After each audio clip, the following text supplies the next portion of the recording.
All right. So we can take roll call. I'm calling the meeting to order at 7:15. I have to write the count down. Okay, all right, we have with us today, Commissioner Courtney here. And Commissioner Francisco. Here. Councilmember Murray. Here. Commissioner. We have Matsuda. Present. And Commissioner Monat. Here. And Chair Page. Here. And our guest, Andrew. Here. Have a look. And make a motion to excuse. I was trying to find that word, excuse. I was not allow, not forgive. I moved to excuse Commissioner Apio. Second. All right, and move to second. Favor aye. Aye. Okay, hold on 1 second, let me get it. So Mona and Francisco made the motion. Thank you.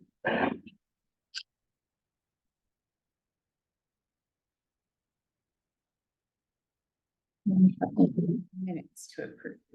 Okay, do we have anybody on public comments? Oh, there's not. No. Okay. No, it's already made.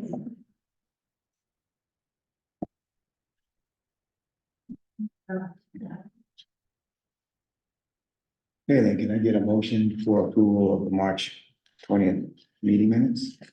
I moved to approve the March 20th meeting minutes. A second. Okay, moved in second, all in favor? Aye. All right, so done.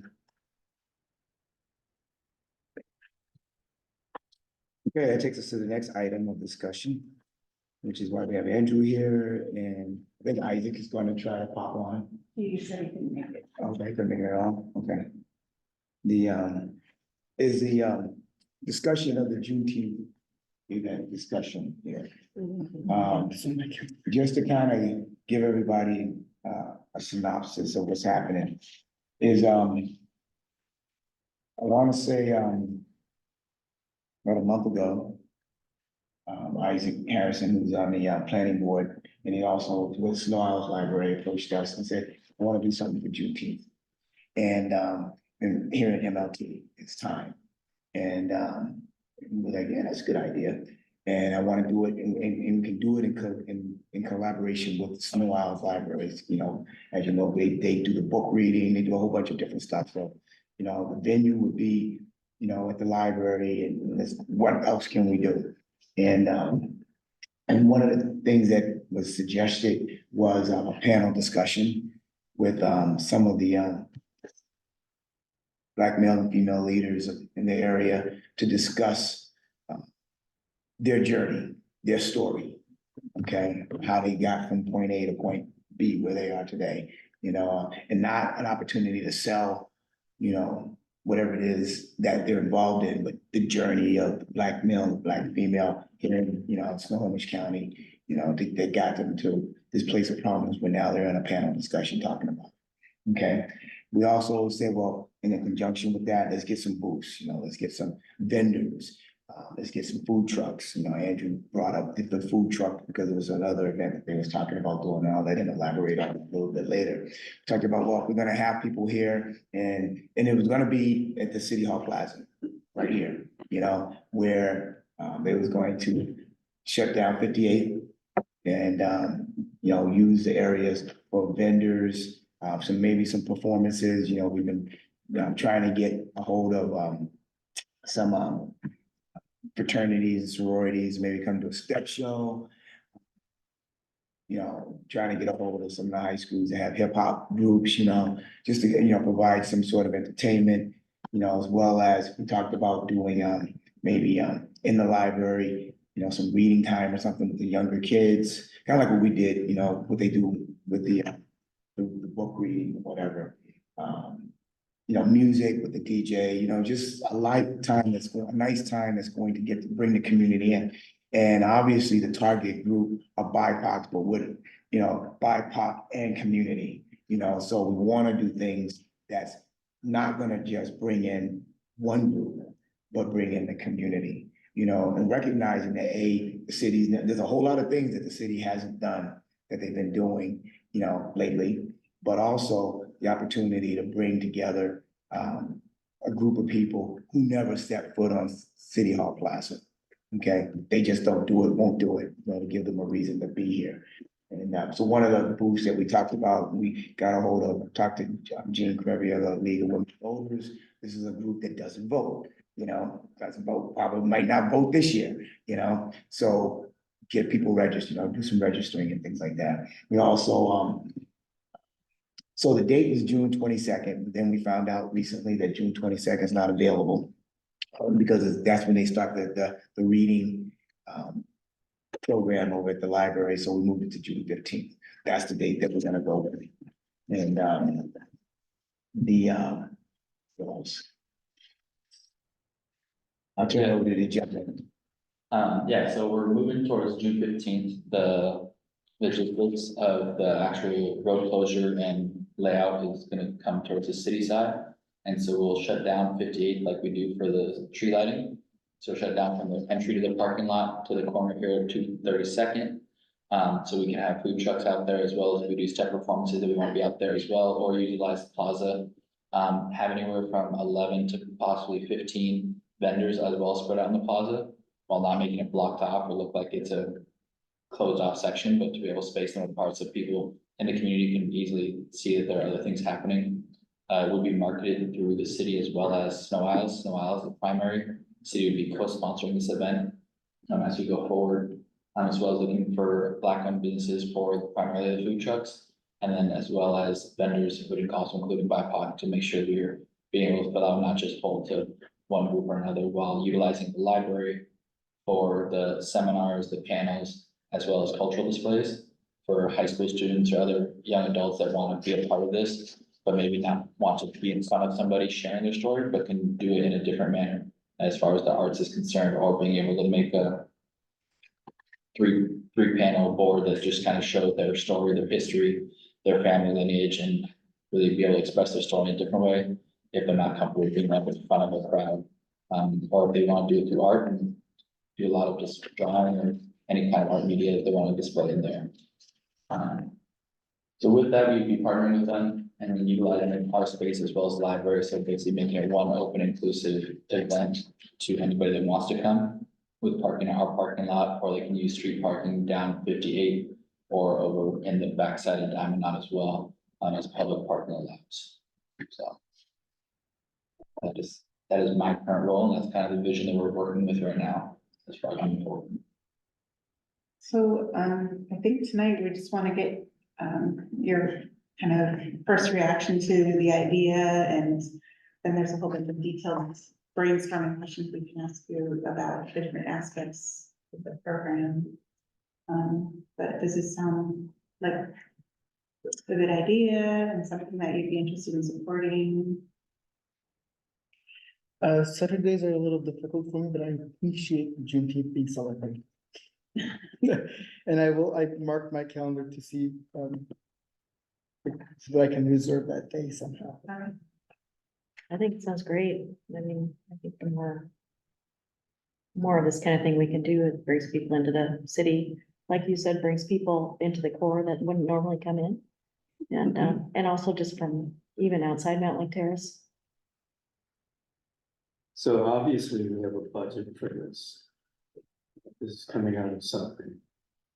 So this is, right now, no financial investment through the city side. Snow Isle would have some through a nonprofit designee, so it'll all be free to the public, and be able to have people come in here without having any vendor fees or acquisition charges for them.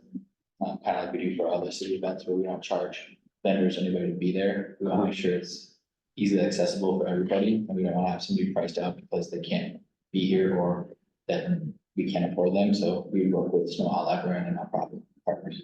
Okay. Yeah, the meeting that I was at just before I walked into here, I was over at Diamond Knot, talking to the director of the Access Project, and he agreed to be the nonprofit sponsor. If that's what we want to do. So what happens, Snow Isle's got the money, but there's certain things they can't use the money for. so they can designate the money to the nonprofit, and the nonprofit as a sponsor can like buy the food, yada, yada, because they can't pay for food. They can pay for all the stuff that you need, to put the thing on, so, so that's where that's coming from. And one of the things that I learned from Edmonds, because they get their name on a lot of stuff, that's how they get things done, they got a budget for a few things, like their grant that they have and the film series that they do. Everything else they do, this is how they do it.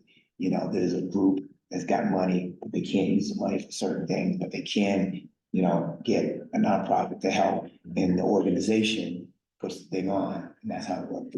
So, and I say that just to say, I've been saying this for like a few years now, let's not get hung up on the budget, because we wouldn't be having this conversation if we didn't think we could put it on, I think, so let's not get hung up on the budget. I like it. What's not to like? It seems awesome. So I think one question from Snow Isle was whether, so William and I and Andrew have been involved in the conversation so far, but if there was anyone else who wanted to sort of be on the planning committee and help, get certain groups involved or just be logistics. Maybe the, Lex Union, or was that what they were Oh, called? yes, yeah, we're meeting with them next. Oh, so they're already getting involved. Yeah. Well, they don't know that yet. Oh. They want to. Well, this is recorded.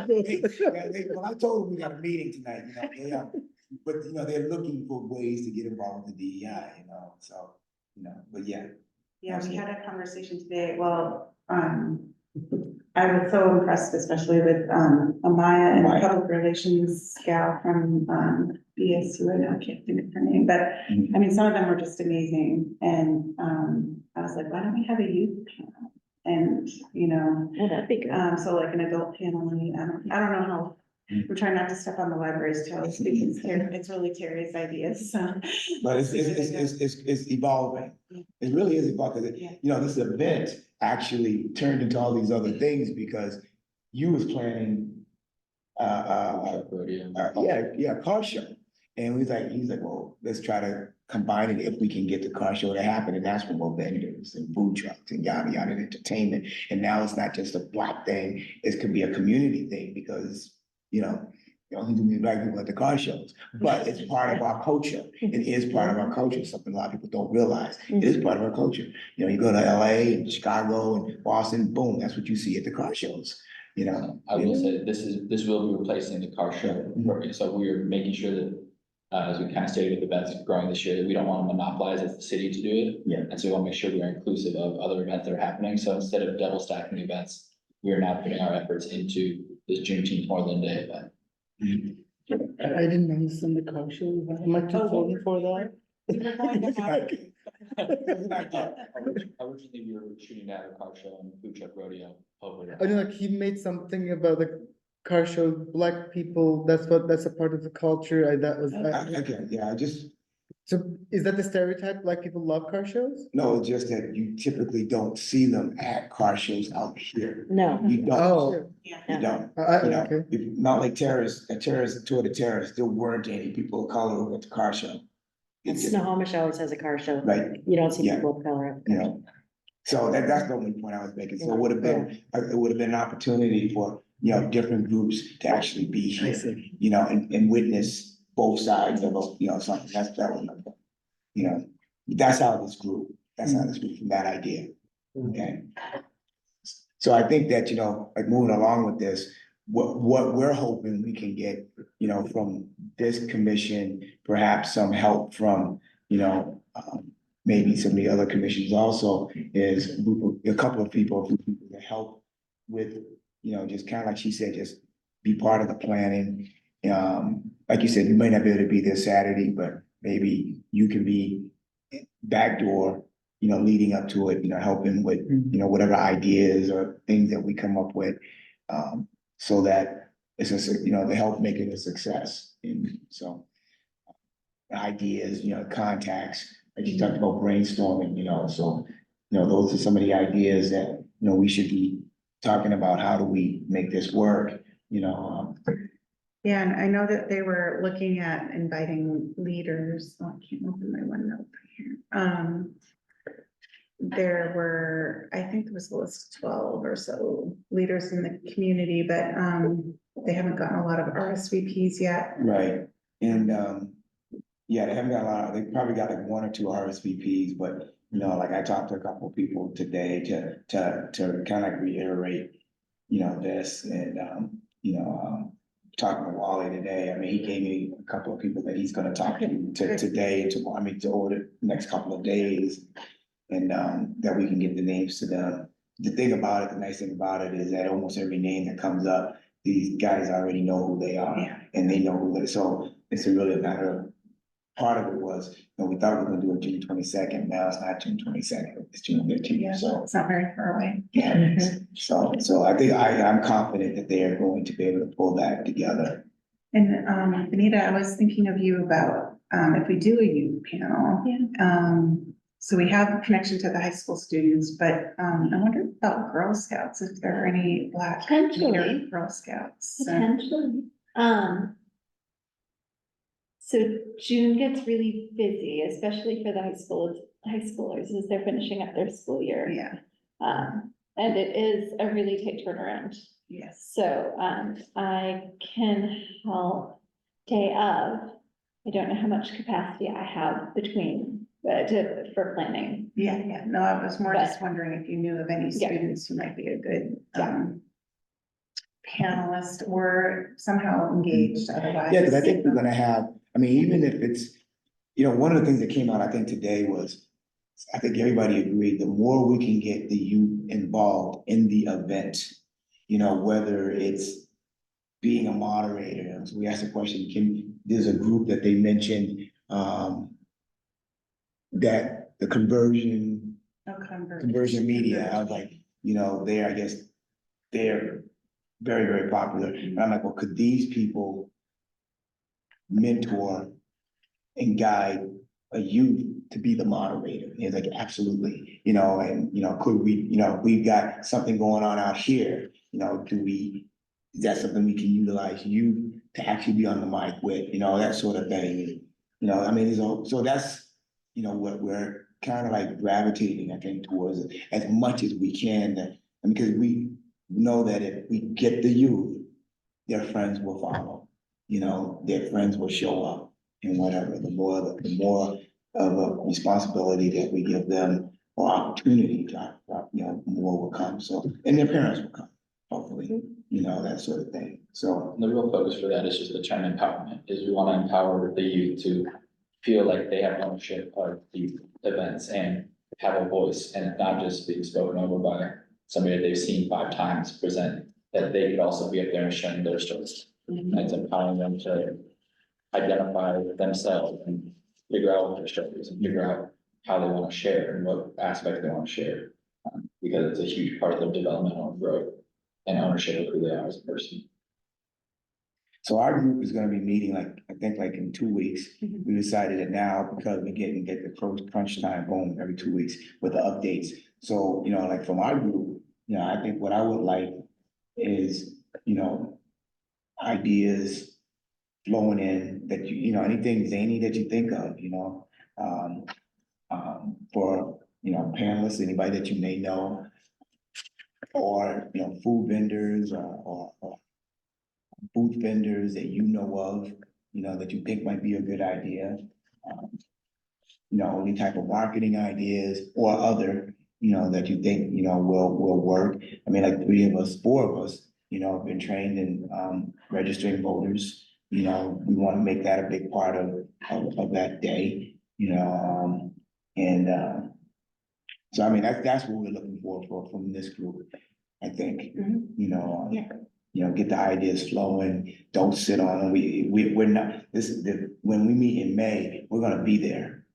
We're gonna be there, you know, so, you know, we gotta get there.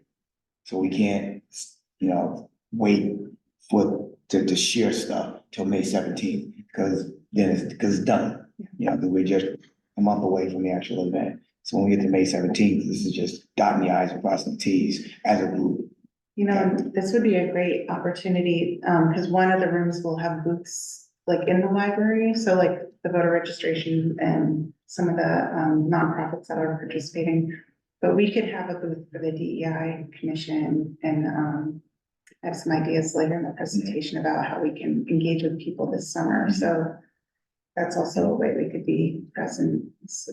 You know, and maybe one of you, you know, take on the role of, you know, reaching out to, you know, like a couple of the other DEI commissions, because the Yeah. intent of this is to get, you know, folks from, I mean, the only way this is going to be this thing that we want it to be is if folks inside Mountlake Terrace and outside Mountlake Terrace come, you know, and if we are marketing to this, and I know this is what's gonna happen, we're gonna market this to Shoreline, to Linwood, and to Edmonds, then, you know, those folks are gonna come. And just like when we did the thing at the cultural fair, you know, we shared, you know, booths, we shared space, you know, with Linwood, you know, and you know, that worked out pretty good, you know, so if someone wants to, you know, take on that, or with my help, you know, in terms of contacts, just, you know, reach out. I know Doug Rafe is waiting for a call from me, because I talked to him this afternoon, you know, so that we can pull that together and, you know,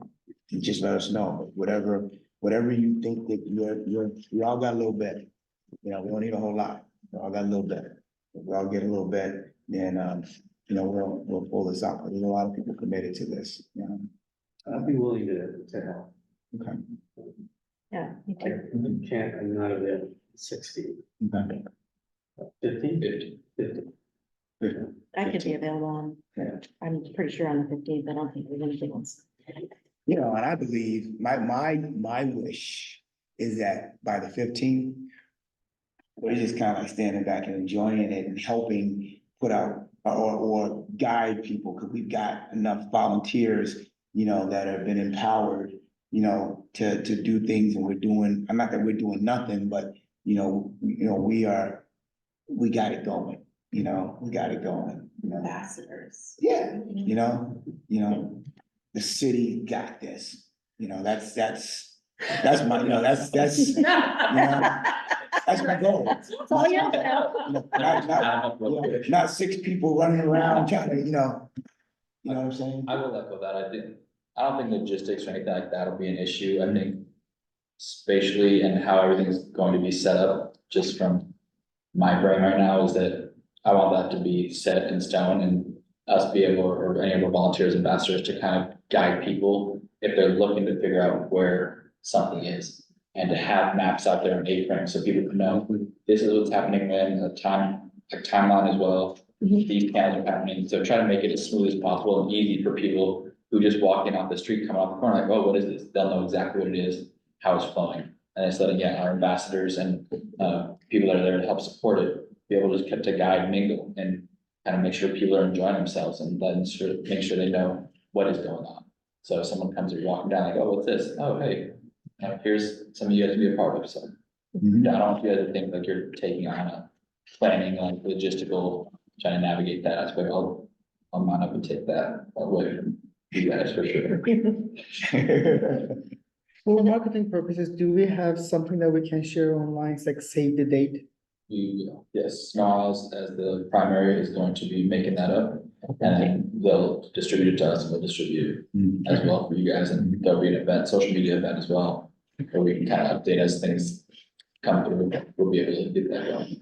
And one of the things that we agreed on is that, when I asked the question, is it too early to start sharing this idea with some of the influencers that can start putting this in people's heads? And it was like, no, this is the time, you know, so, you know, like I know there's a MLTR, I'm gonna let them know right away, you know, we've got this coming up, it's June 15, you know, and it's called, you know, Juneteenth, not just the day, so that now they can start, you know, and hopefully we'll get volunteers from that, because, you know, people will say, how can we help? You know, once they hear about that, how can we help, you know? So, A graphic will go a long way, Mhm. like a flyer, Yeah. an image, a flip, save the date with info will be yeah, instrumental. Yeah, the library's really, like, they made that She Marches graphic. Mhm. They're pretty good. There were a couple of people at the People's Institute that were interested. Okay. That one contact I sent you for Terry Moat, Mhm. He's with the, Black Prisoners Caucus, and he says there's a number of folks up this way that would be interested in being involved Okay, with what we're doing. And then, JT, did he, I don't have his contact info. you gave him your contact info, but He never- yeah, I didn't, and I never got his contact info, but Terry definitely would be Terry's interested. with what? Terry Mott, yeah, BPC, yeah. And, cause, yeah, he said a number of people up here who'd be interested in getting involved with stuff. Yeah. So, I mean, could I be, did mention that you might wanna, let's talk about whether he or somebody that he knows would be a speaker, because we Yes. asked, I did bring that up to Terry Lott, right? Terry What is Lott. his name? Terry Lott, Terry Lott. Terry Mott, yeah. Cause Terry Lott's with the library. Right. So I was supposed to do that, and Cause I did ask him, I said, do you guys have speakers? He says, oh yeah, we have speakers. yeah. Yeah, I mean, that would be a really interesting, speakers to have, I think, yeah, let's talk tomorrow, Yeah, yeah. okay? thanks, great. Okay. All right. All right, let's move on to the next item. Any questions? Any more questions? So flow them to us, please, okay? Don't sit on them.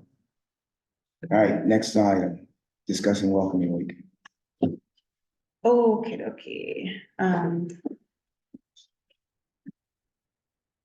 We, if we want to do welcoming, we sort of need to start planning, and I think if we do something small, it might not be as big of a planning, but if we want to do like an event, then now's the time. And so I just threw some ideas up that I sort of heard, rumblings about, nothing really has been committed to. So one is a kind of a broader picture is if other folks are doing things in September, we can create a marketing piece that's a shared calendar for welcoming week. I really liked this idea that Teresa came up with a long time ago, which was a poster competition, and the library is willing to be a partner in that. And I believe that June 22nd, they said is their opening of summer reading. Summer reading, yeah. So like if we did want to do a poster, maybe they could like we could launch the poster campaign then. I love what you did with your groups and helping people immigrants learn how to apply for jobs. And so, I mean, that could be its own thing, or it could be like a table where you're like, if you're interested in learning more about how to apply for jobs, here's some work sessions, or if you're interested in that. I'm not trying to like put you on the spot, No, but. actually, that's a good idea, and I have two friends who might volunteer as well. Okay. And there's also some nonprofit groups too that we can refer them to, but I mean, just wanted to, if that's something you're interested in, I wanted to throw that out there. Of course, it could be like a fun component, like dance, sharing culture through dance, performance, food. We could bring service, no, I'm not saying we have to do all this, these are just ideas. Yeah, Spitballing. We could bring in service agencies who help immigrants with different things, whether it's housing, food, healthcare, jobs, all the things. And overall, we're thinking September, right? It's the second, the third week of September. Third week. It could be a great way just to introduce people more simply to the city and the services we provide.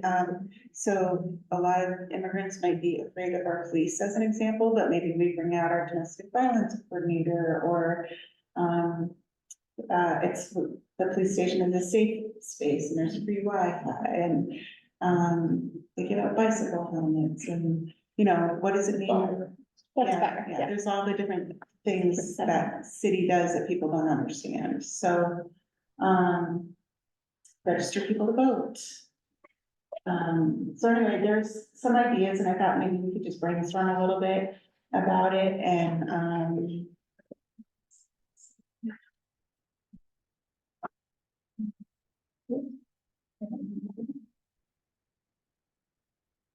oh yeah, we can do swag. I did nothing to do that with this name. Are there any other municipalities that are planning on doing anything for welcoming week, you know? As a, There is a map, on their website that we can look at. Right now, the welcoming cities are Redmond, Bellevue, Burien. Awful. Buffalo's, yeah. So I haven't, when I looked at the calendar last, I didn't see that people registered their event yet. It's still kind of early and people are. But it's also, the beginning of National Hispanic Heritage Month. So there could be just some crossover in different kinds of events that we can coordinate. I will say right now, you have National Day of Service, Yeah. September 14th. Yeah. And you also have the Arts of the Terrace running the September 21st to 28th. Yeah. So that's something you either want to try to partner with and encourage through. I mean, Yeah. I think that can be a really cool way also, if you're gonna do that poster competition, I think that would be a really respectful kind of partner with the Part of Friday arts. Arts. Yeah. Mhm. Just as kind of a bookend of, you're gonna do it for a summer and then have it displayed, the original or something like that. And do you know what you're doing for National Day of Service? Yeah. National Day of Service is parks cleaning for the most part. Yeah. But it may expand, we'll see. It's Mhm. new parks people come on. So what sounds intriguing, if anything? Or if there's some new idea? There are free ESL classes, right? I wonder if we can have like a booth that, so that people know that those are available. Mhm. Because for the asylum seekers, in Mhm. my case, I actually used a friend of mine. But I know there's some free resources out Yeah. there. It's a good idea. Ooh, and it's community college, our affordable English language acquisition classes are for immigrants, refugees.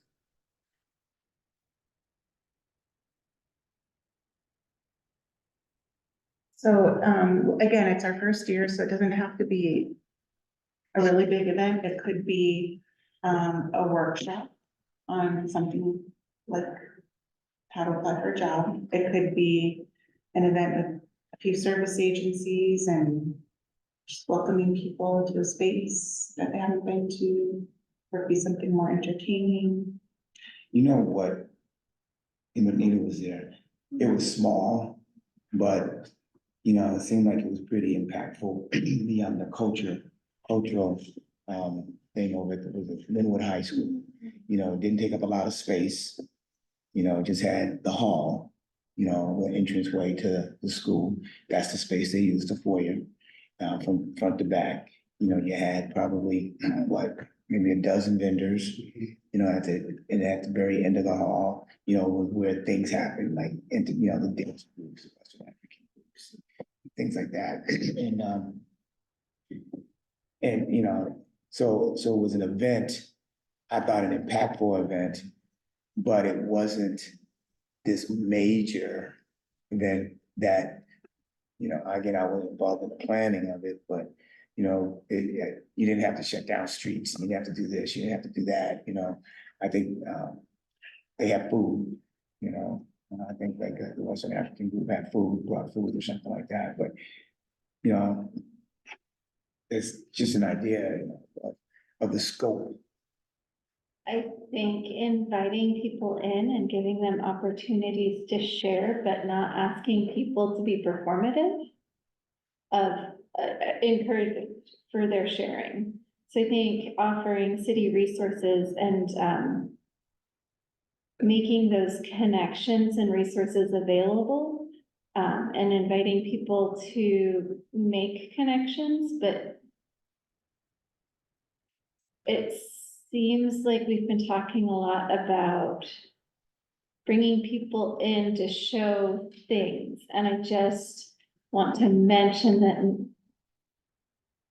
that doesn't feel like our focus, and it seems like we're putting a lot of efforts into that. And so I think it's really important to do, and I also want, like, welcoming week it seems like a space for the city to say, here's how we serve you.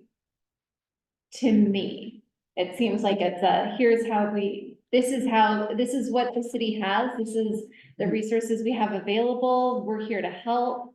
We want to engage with you, but. Yeah, I guess that's where I'm sitting with this.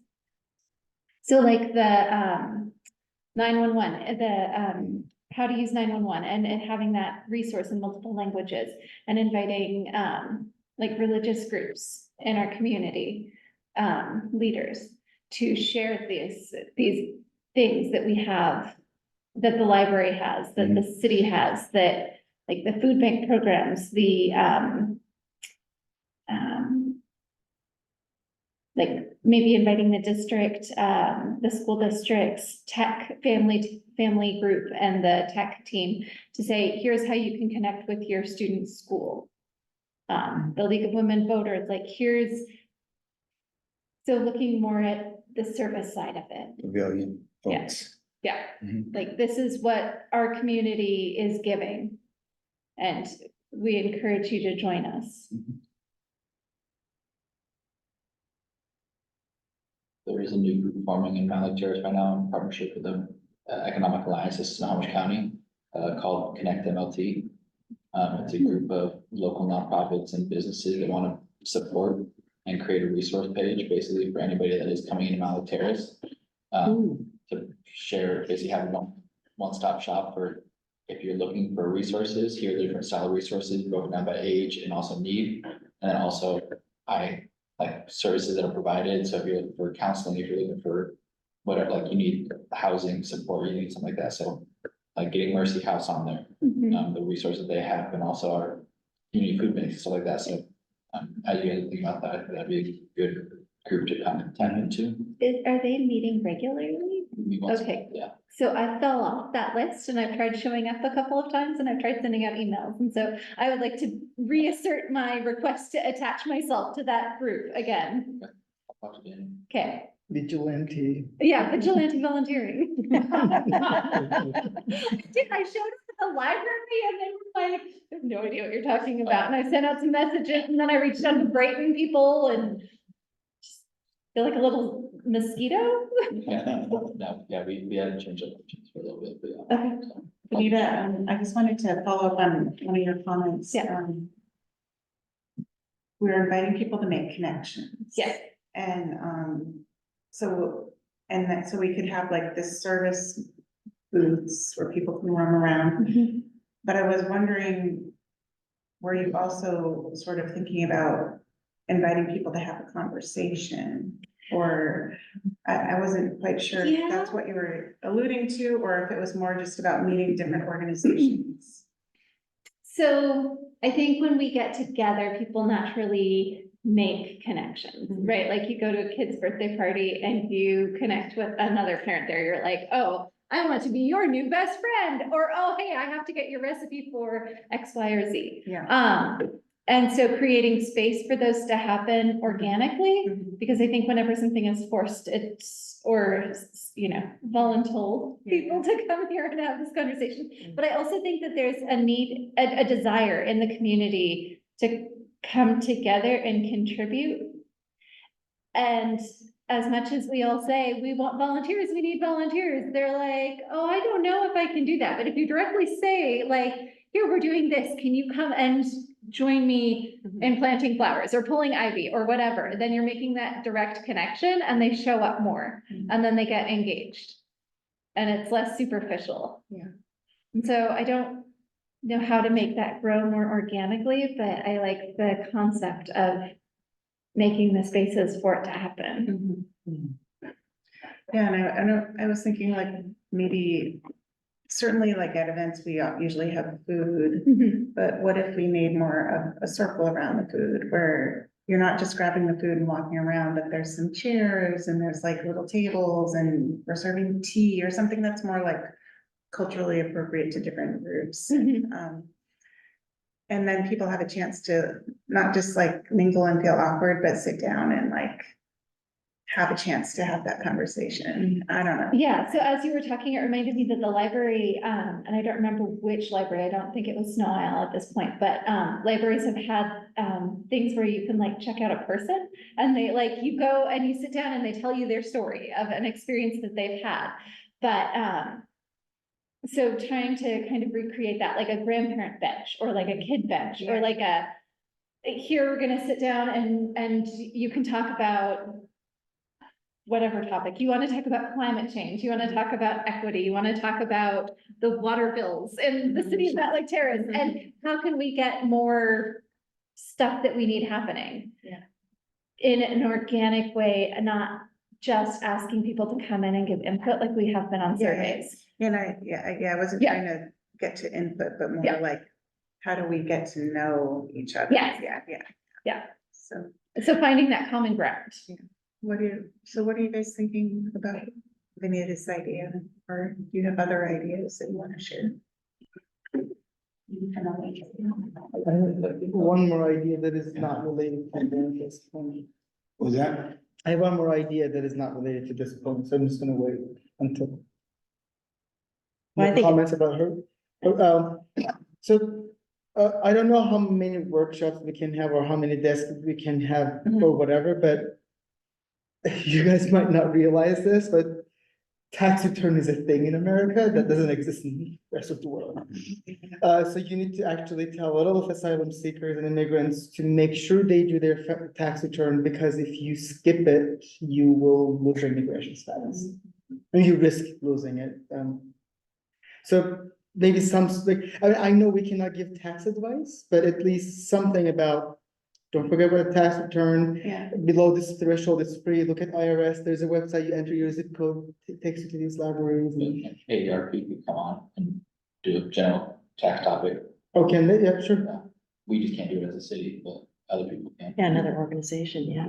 Yeah, it's just an idea because it is really confusing for a lot of people.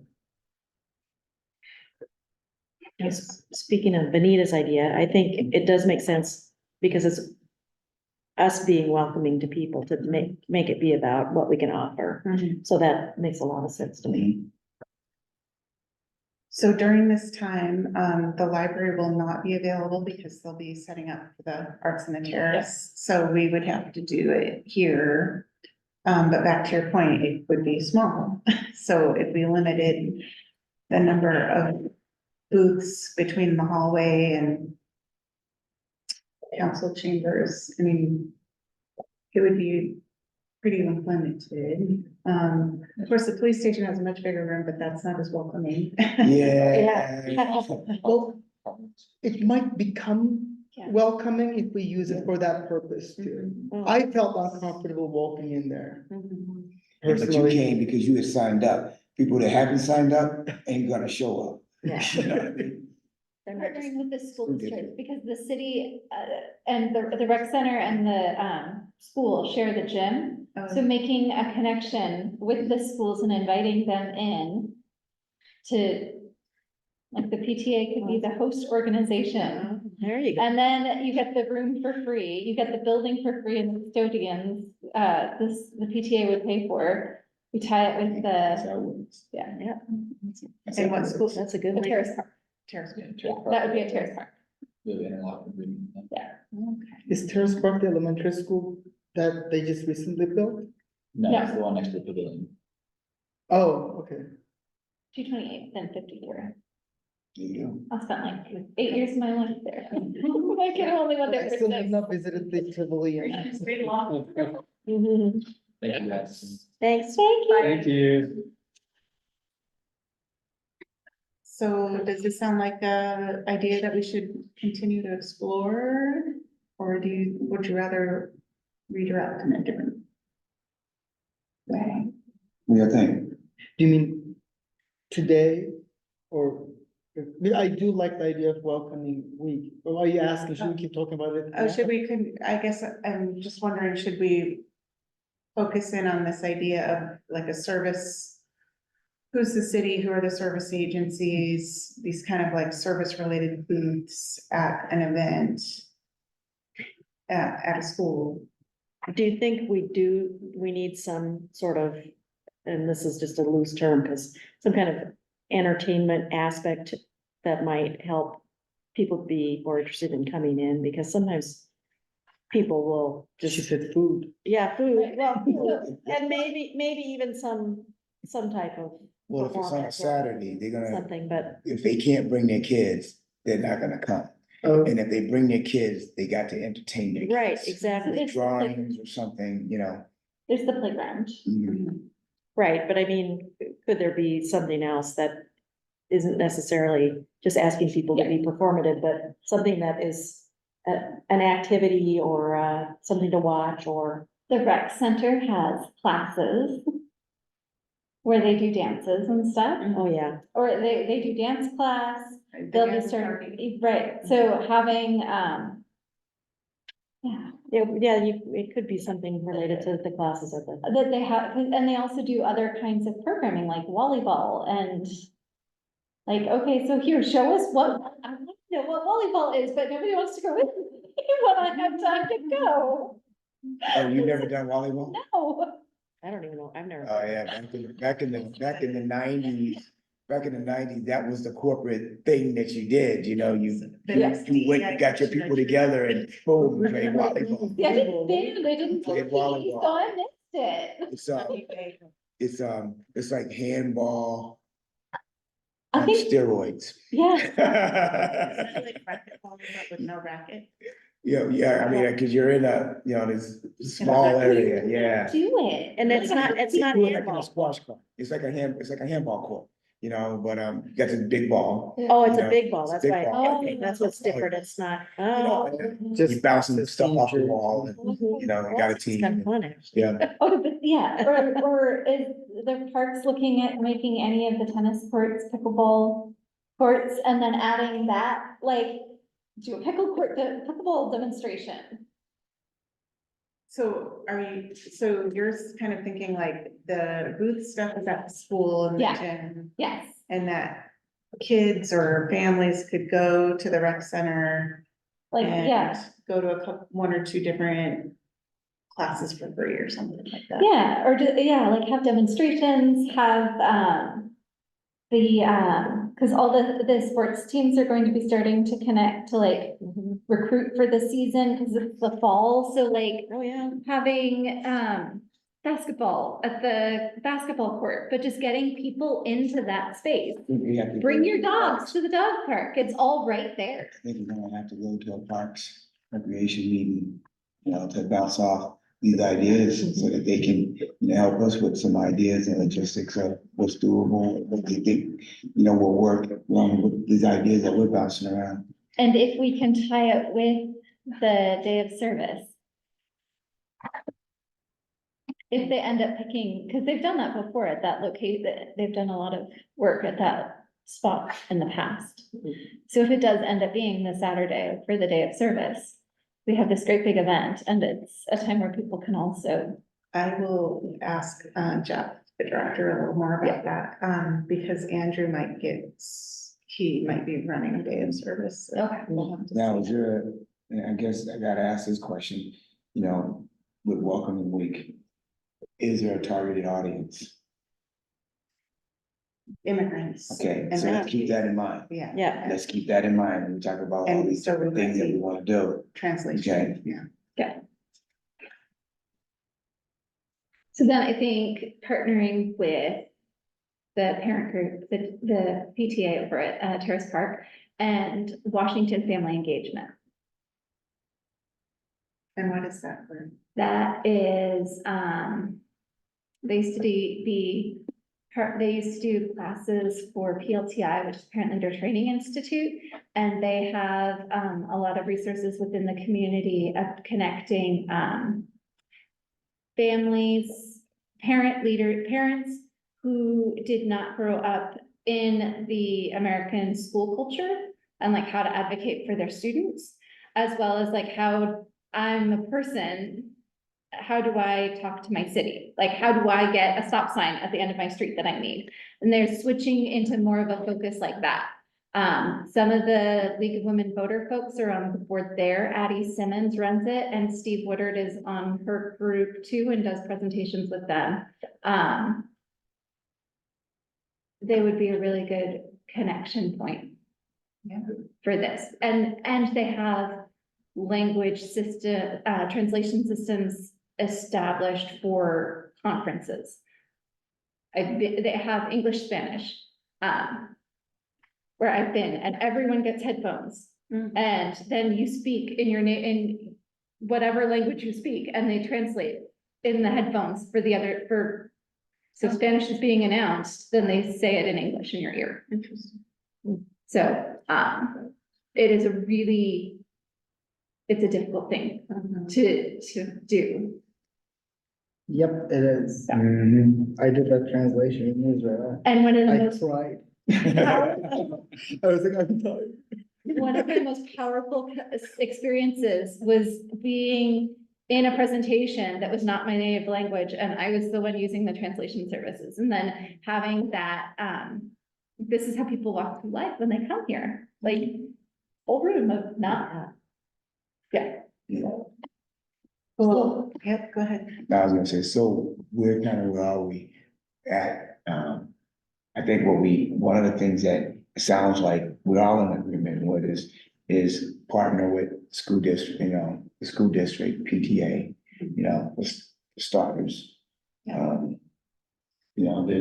making it an event that is welcoming immigrants to what the city has to offer for them. And perhaps, and it also sounds like we know we have to do something for the families to entertain their children with, or have their children's get entertained, otherwise they're gonna either not come or they're gonna run out of there because the kids wanna go home, I have capacity this summer, I would like to help with this. Great. I don't until this summer, but I do this summer. Maybe we could just chat Yeah. offline after, and let me talk to Jeff Betts about the dates. Yeah. And capacity things. Yes, and once, And then if at a minimum, we could decide on whether PTA wants to partner, then all the other things can sort of yeah, follow, yeah. And if anybody wants to jump in with her, decide today, but, think about it. And, so she has a helping hand.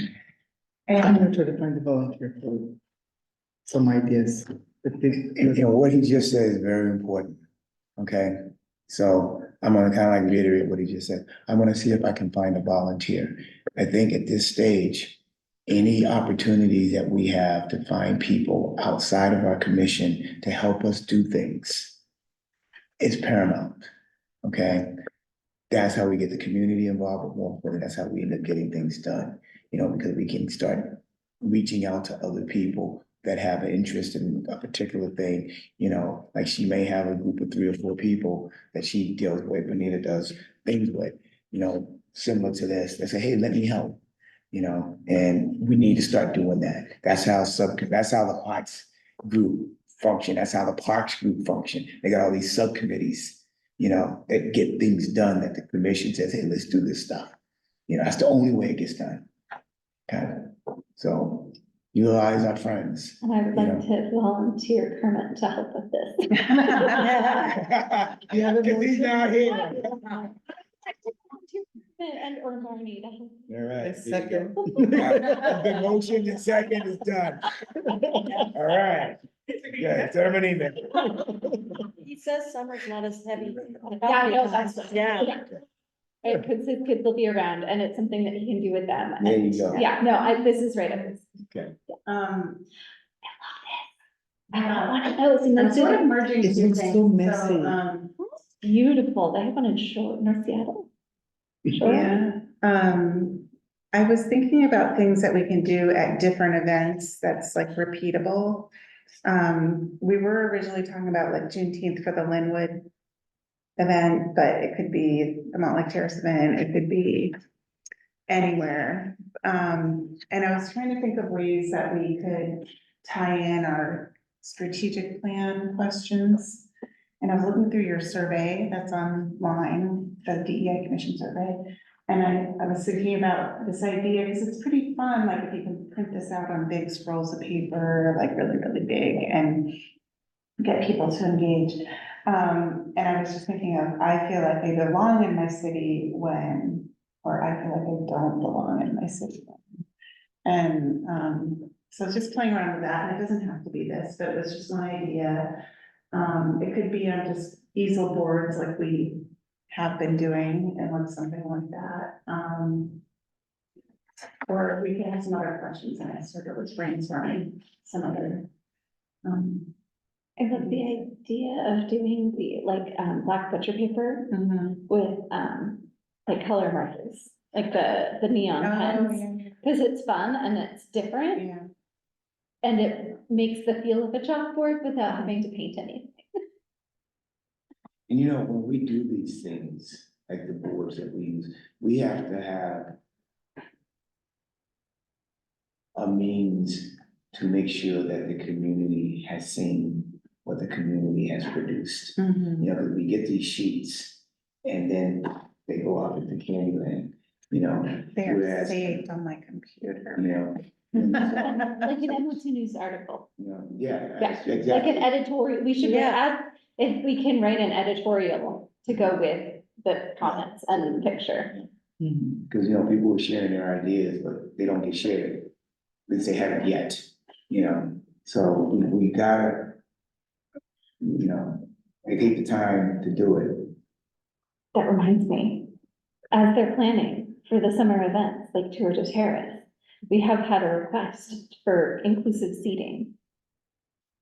And that was something that came back and it's been on my mind. Last year, that Yes. came when we were cleaning up. I was Yeah. like, Yeah. Yeah. Inclusive seating along the parade route? No, like, at the National Night Out, Oh, or because they have the lawn chairs, and if a person with mobility issues, or a person who's elderly, or a person who is not, the average body shape, feels uncomfortable and unwelcome, if they don't feel like there's a safe place to sit.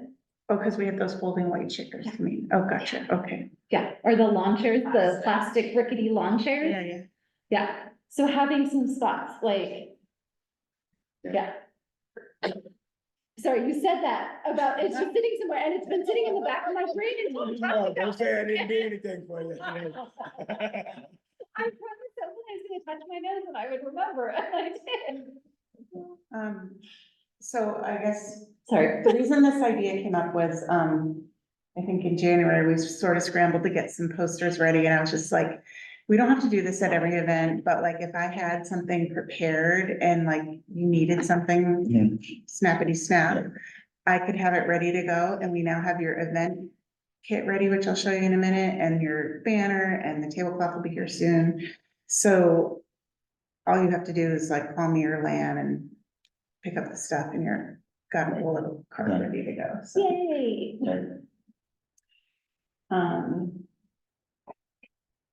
Any feedback on, like, do you want something like this, or do you want to think of another activity that you would use? I like the question. I like the positive versions of the question. I think we probably do. It's not a bad thing to have the negatives, but, at this point, framing it in a positive, So just ask one question, I feel like I belong when, or maybe, I don't know. instead of I feel like I don't belong when. I'm worried that if we ask, I don't feel like I belong when, and it's something that's at the beginning, at least, it's not something that is changeable or addressable. What would that be? I don't know. How would we know if we didn't know? That's the I don't know. question. But sometimes it felt like sometimes people were like, I have to write something on all of them. Mhm. I don't know. Somebody else says. I, don't have a very strong feeling about this, but I am leaning towards having only the positive question. Because it will provide the feedback for. It will give the implications for the negative one in itself. Because I belong when, I feel like I belong when there is food, I don't feel like I belong when there's no food. It's like, well, I'm just repeating myself at that point kind of thing. But I don't have a very strong feeling, I didn't think so much about it, Yeah. it just occurred to me now. Or I would feel like I belong more if X was changed. Oh, that's a good So way to put reframe it. it to the end from instead of a negative when you said that. Change. I like that. Yeah. Yeah, that's a good idea. You read? I read yours. Okay, sounds great. Okay, in your, I gave you a little package today, because we have a lot of things to read, and, the city, I brought this, protocol, which is after the agenda, to city council about a month ago, and, this was just really meant to be, it's an internal policy, but it's just meant to help anyone who has a proclamation to propose understand the process. And so the short of it is council wanted your recommendation on this process. So first it defines really what a proclamation is and what it isn't. And then it goes into sort of how to request a proclamation and then nitty gritty of what we do internally to produce the proclamation and get it ready for city council. So if you want to take a minute or two to read this over and give me any feedback. My only feedback is, the proclamation process is that all requests shall be submitted to the deputy city manager. How would the external person know that? I cannot tell if I'm being picky here, but it's like. Yeah, so basically, no matter how we got it, so if someone emailed the city council, we have like down the city email addresses, they would just forward it to the Okay, city. so the external person doesn't need to email it. to Right, you. because this isn't really an external Yeah, okay, document, but, okay. or if it comes up at a city council meeting, it would get redirected to the city manager. How, what happens now, just briefly, like what happens now, like say like somebody other than a commission board or a city council member wants a proclamation issued for something or someone, what happens? Well, before I started, I believe the clerk handled them all. I took on our DEI proclamation process, and now they're all coming to me. You did such a Wow. good job. How are you gonna do that? So anyway, like for the internal process, I wrote, like, if, say the public works manager wants to celebrate Public Works Week, well, he should produce the proclamation. And if the Parks Board wants to celebrate Arbor Day, which they, or tree, what is it, Tree City? Or it's Arbor Day, yeah, Arbor Day, we just did that one. They write it up, so, Who's gonna teach them how to do all the whereas? Is that you? well, Parks has been doing it all along, and, Okay. yeah, I review everything Okay. before it goes to city Who council. does it? Well, Jeff and I review everything that goes before city council, so somebody is reviewing it, so. I think Benita and I were there, we stayed for that part of that meeting where you guys were talking. Oh, yeah. Yeah, So I made some of the edits that were suggested, but, so most of the conversation was proclamation should not be issued for, and I tried to clean up a little bit of that language. So why would we have a proclamation for someone that is 100, sorry, like, why don't we just say like no birthdays? I just don't. understand. Typically, when someone's a you call it a centenarian. Yeah. yeah, Yeah, that's a big deal. But- and it's not gonna be very often. You're not gonna have, I mean, you might have one of Don't those. challenge me. I like it, we're all gonna lift Well, I'm thinking he's gonna go knocking door to door, are you, how far away are you? I mean, when was the last time there was a proclamation for somebody who was 100? I That, don't know. But people wouldn't know that they can get a proclamation when they turn 100, so. well, although sometimes there's just a lot of press around those kind of things, Or so. maybe we can help socialize that as Yeah. a way to like, Mhm. you know, Mhm. bring folks in. Yeah, We haven't done one in the entire time. Oh. It is awful, Yeah. so. It's weird that you guys have to look like family reunions, it's like, Well, and I have to Weddings? say, I worked in cities where, don't tell me people requested it. there are sometimes people who want things named after them, who want Yeah, their families Yeah. highlighted in different ways, and so it's just like, how do we make it more equitable for everyone, and, so. so in essence, it looks like it's stuff that does not have a narrow aim, like as to like a single family or group. you know, somebody who's like providing money to the city or has Right. influence in the city. Yes. That's what you're eliminating. Right. Okay. I don't have any, concerns about this, policy. The only thought I had was proclamations are, and then it has strictly honorary and title, not legally binding, and then do not constitute. Like proclamations are and do not, don't, Right. Yeah. So, the rest of them flowed, and I was like, am I reading? no, it's a good comment. Making sure we look good. I try to make my verbs now. Maybe not good enough. Proclamations are not an endorsement. Yeah.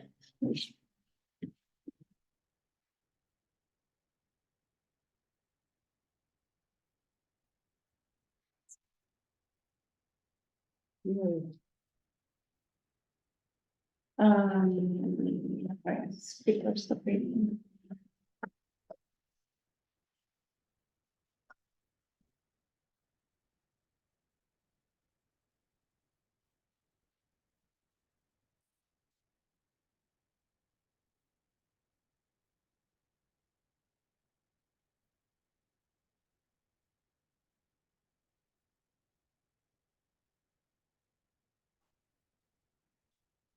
The requesting or assigned staff person. Isn't that two different groups? The requesting or assigned staff person shall be responsible for. Well, so for example, if, someone in the community requested something related to parks, Mhm. we'd probably assign it to the parks director. To write.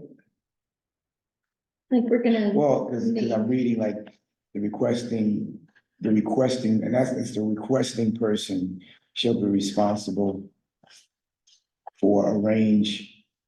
It's kind of weird, but for a range for someone to accept the proclamation. You know, so when I read that, I'm thinking, so if somebody externally is requesting a proclamation, we're saying that person has to arrange for someone to accept the proclamation, but then it says or assign staff, which kind of, like I said, sounds like two different groups of people. Yeah. So, So either the requested person or the assigned staff person shall be responsible to.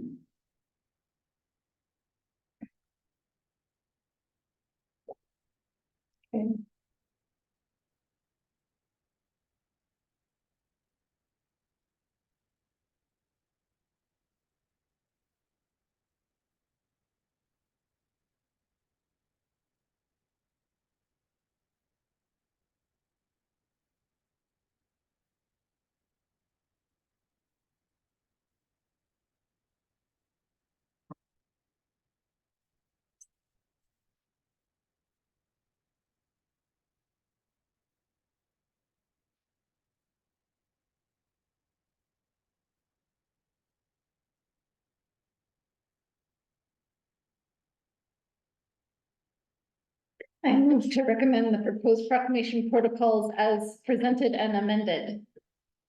This counts. Has it been seconded?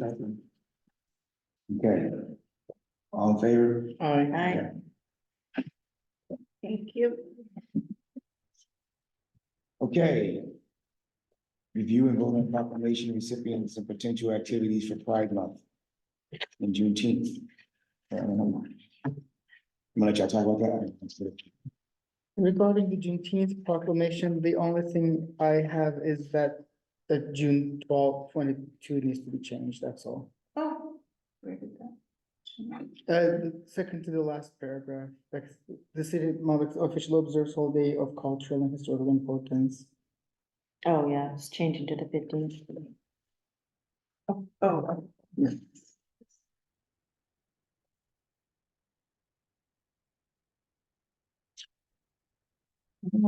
Wait for,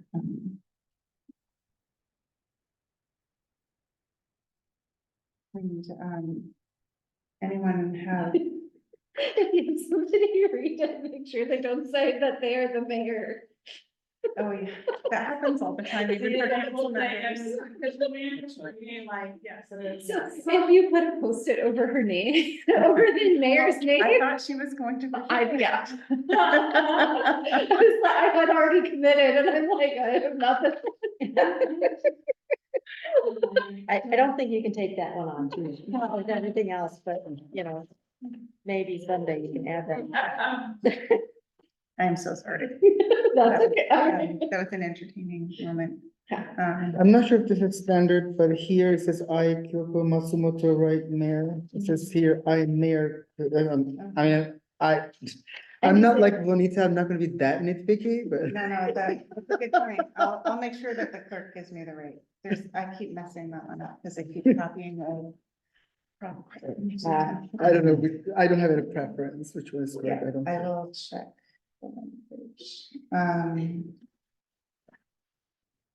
Because both of these proclamations are gonna be read on the same day, so it would be more noticeable potentially. Yeah. So basically, these are the same language as last time. I think you reviewed them last year. I tried to think of something unique and different, but other than adding the event for Juneteenth. So if there's anything more specific to Mountlake Terrace that you think is useful, important, please let me know.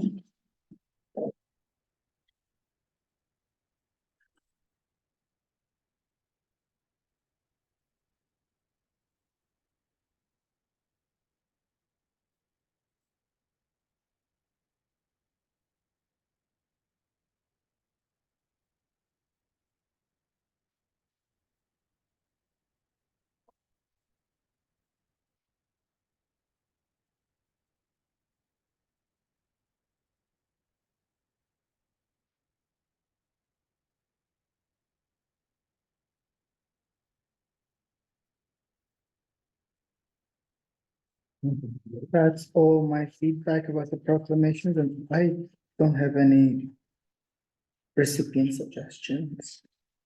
That right, Hannah? Yeah, I just wondered if we had any recipients that we wanted to discuss. Oh, sorry, was that See if you wanted to motion. I'm sorry.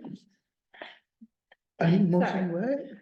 I'm sorry. I just wondered if Yeah. we could talk about recipients for a moment before we Okay. make motions. Okay. Anyone for Juneteenth?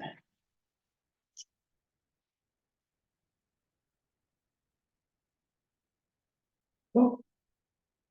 I mean, they keep coming to my head, like the BSU. Very good. We're gonna load them up next week. Absolutely. Well, we can just give them the proclamation and now get to work. You're volunteering. Oh, you're here. That's a very good idea, Yeah. you know? Because that will be symbolic to like many people, not just like one person, like it will be for the. Yeah. Mm-hmm, You I think know, that's a great and the idea. things that they shared last week about what they're working on, you know, again, it's just an opportunity to encourage these students for empowerment to do more, Yeah. you know? What's there another idea? I was gonna say that Amaya also serves on the school board. Oh, wow. Amaya? Oh. Yes, she She does, serves yeah, on the school board yeah. and And on she sent me the a superintendent. request to be considered, to find out more information about the position that we're gonna talk about, because she's interested. Good. I don't have a suggestion. I will say that June sixth, for the, LGBTQ proclamation is the day that the PTA council is partnering with the school district to host a skate and bowl night and in honor of allyship, and so it's on that same night. And so I hope none of the school groups are able to come and collect it, because they'll be at that event instead. Oh, and we can't be at that event reading the proclamation. It has to be at this council meeting. Is it? Well, just that the day proposed is the day of the, Yeah, So they wouldn't be able to come. No, like, receive it, so yeah. we can't go, like the city, oh, so it has to, so this has to be read.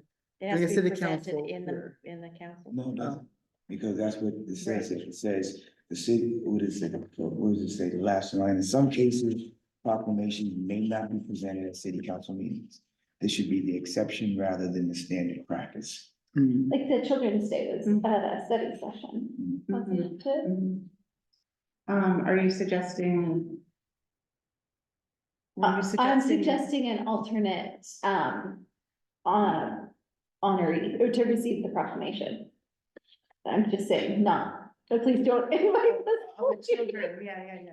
Well, let me ask this question. Oh, because some of the kids in the BSU might be at the skate event? Oh, no, sorry, we're talking about Juneteenth. I flipped my page. No, but they're, No. they're on Pride Month and Juneteenth Yes. will be presented on the same night. But if we call BSU for the Juneteenth, would that interfere with the thing that you just mentioned? No, I mean, kids can do multiple things in one night. Can they? Yes, their parents will drive them, and some of these kids can drive themselves now in high school, but yeah. Is there anyone in the LGBTQ community that, you feel has, and it can be, again, it could be a nonprofit group, a community group, it could be a person or a couple of people who've made a difference in our community. Is there a city council meeting on the 13th? Or that the session? Yeah, it's a work session then. Okay, so why couldn't this all happen on the 13th? It is preferable to do it on a regular business meeting because it's an action. And typically, so we just have to call a special meeting and then they're not sitting on the dais or just them. Okay. So we get a little bit off. So, Well, then, what's your suggestion? I was just trying to figure out Anyway, if there's, who would be a good honoree, what are the hours of that bowling thing? let me double check my contract. One thought, we had a family who was actually targeted, because, of their pride flags, and who gave us very positive feedback about the city's support and reaction to that incident. I don't know if they would be interested in coming, if their family might be an interesting family to at least have a conversation with around. Okay. If they'd be interested in seeing the proclamation. I can reach out to that person if you want. Another thought would be, if they're not interested in that, is Bethesda has been pushing their inclusivity. Oh, yeah, As as a entity within the city. yeah. Yeah, actually, thinking about like little pride stickers, I think. Yeah, they've got something up Yeah. all the time. Yeah, they are always ensuring that they have a pride flag, and when it's been twisted or damaged or anything, they Replace it. replace it right away. Yeah, it's always there. Yeah. So do we want to decide who we want to ask first? I I would vote say- for the Yeah. Yeah, not use choice, that is just a throwing it No, out. that's suggestion actually- for you Yeah. to consider. I understand, like, the reason is, it's a good thing that an organization is doing something, it's just a little bit more impactful if it is like an individual, Individual. but no strong feelings. Yeah, but then we have an alternative if they Yeah. decide they don't want to be Yeah. involved with it. Yeah. I think that asking the family if they would be, I think Okay. Bethesda would if that be a would good feel good or second not. choice. Yeah. Yeah. And Yeah, if it doesn't, then I yeah, we think can move on. organizations, yeah. Okay, Yeah. all right, I'll reach out. Then I I'm can think assuming that we got the BSU, same family. I- Okay, So do we? Can you make a move? motion? And I do agree with BSU for that night. So Absolutely. I move to recommend the city council the proclamation of Juneteenth. And to recommend BSU as recipients for this proclamation and that the DEIC will participate in the city of Linwood partner with. The second part we didn't discuss, I think. The second part we're not Oh, doing because yeah, we changed the sorry. date, yeah. Yeah, if I want to. I wrote that. Okay, let's read the first one. I move to recommend the city council, the proclamation of Juneteenth. And to recommend BSC as a recipient for this proclamation. I second. Okay, it's been moved in second. All right. All in favor? Yes. Aye. Aye. Okay, then I move to recommend the city council the proclamation of Pride Month. And to recommend, I don't know, The the victim family. family, the previously targeted family as recipient for this proclamation, and if they do not accept it, Bethesda as a recipient. Second, Motion in second, all in favor? Aye. Aye. Very good. Just to clarify, that was Ona and Francisco, both. Yes. for the And then the second first one. one, I think Teresa Oh, second. Teresa. Yeah, Teresa. was I did the first time, Got it. and yeah, then. I'm enjoying this motion thing. Getting the hang of it finally. You were feeling comfortable, you did that one off the cuff? Yeah. All right. Okay, Here we go. moving right along. All right. You know, Talk about this. Yep, without reading the ordinance, we're supposed to have 7 people. We're asking for an amendment to the ordinance. Where the 7th slot on the DEI commission going forward be allocated for youth to sit as a full standing member, on the commission board. And this is where we can have discussion, preferably a junior, which allows them the opportunity to have up to like a 2-year term, versus, like a senior that might not be able to, we're almost a year into your terms and, we just gotta get your feet wet. So give them opportunity to get their feet wet. And, this talks about the appointment membership in terms of appointment. And, the big part of it, from talking to youth in other cities that have been part of commissions, is that they don't have a full voice. They're not on equal footing. Sometimes they don't even have a voice at the table.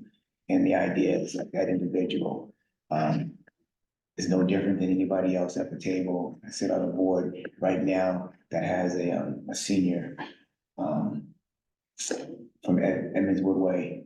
And we have probably, because that person is a full standing member of the board, a lot of the policies and the direction that the Access Project is going is because of the recommendation that youth has made, because it's all geared towards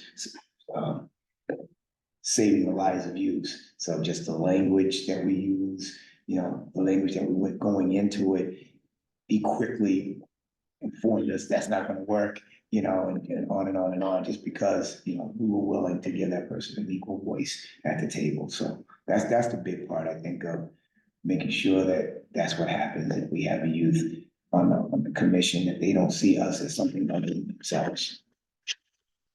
What is the start of the appointment process? Like, if they are appointed, is it in the summer?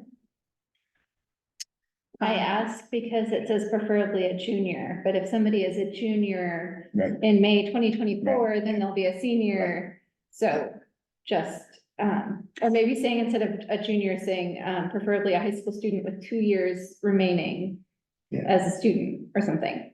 Well, that's true, because some people do run and start or whatever, and then they, Okay, good point. So junior is the year before last. Yeah. yes. Freshman is the And first. because our term, because right now we're in the school year, Right. if Yeah. someone got appointed today, they're gone in a year, Right. I believe council will be voting in June. right? June is when the new term starts, and Yeah. we actually, yeah. Well, I can't remember, but yeah, June timeframe is, yeah. So do we request that, I mean, like, we're in April, so, it's kind of like a new point to, well, can we request that if the term is different, you know, like in September, whatever? I guess. I was just gonna say, if it says preferably a student with 2 years remaining in high school, Mhm. Okay, rather than identifying them as. a okay, teacher. Yeah. yeah. Cause then it doesn't matter when they're appointed. Now, having said that, it doesn't have to exclusively be towards someone with 3 years remaining. Mhm. Okay. we Yeah, need it's to just keep that- preferable. Yeah. Yeah. So our terms are Three. two, Some oh, two, we're just some keeping three. them to, is there a reason why we just keep them to just give them a break? from Well, high- Because a sophomore and a junior, like a 14, 15-year-old is much different than a 15, 16. Oh, Yeah. okay. Yeah, That's a pivotal development. And they And- can't drive themselves yet legally. well, and then also, you know, once they're done with school, they're gonna be moving on to possibly college or a job, and so they're not gonna be, their availability is gonna be. I like the idea. Okay, so any other discussion before I ask for a motion? Because, you know, we're gonna go before the city and say this is as written the way, you know, we want it to be, and is there any, I guess what I'm asking is, other than what we found, you know, is there anything else in here where the council could say no, because, Oh, I don't have an answer for that, but when we say one of which will be reserved for high school students, so they have to be a resident of Mountlake Terrace. yeah, absolutely. But do they have to go to the high school in Mountlake Terrace? Or whatever, no, school, because for example, my son is a Yeah. resident of Mountlake Terrace, he goes to Makokia. Yeah.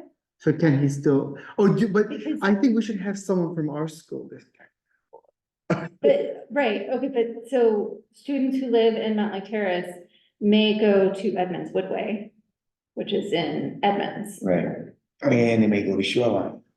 I got a neighbor who's Yeah. on the Shoreline, who's on Shorecrest basketball team, and they Yeah. went to me. So we Well, can, it that's a will be good point. confusing to limit it. So I think it makes sense to limit it to a student who lives or goes to school. Like, so can we talk about that? Like, what is the most important part? Do we want them to be living and working, schooling in the city? Or do we want them to have one or the other, or both? Or is one taking precedent? Does it matter more if they live here? Can I plug in maybe just with general how the process works, which might be helpful to all of you, just, I will say my general philosophy when I'm hiring, not for these sorts of things, but just generally, is like, what are the requirements that we need to have, because they are absolute requirements?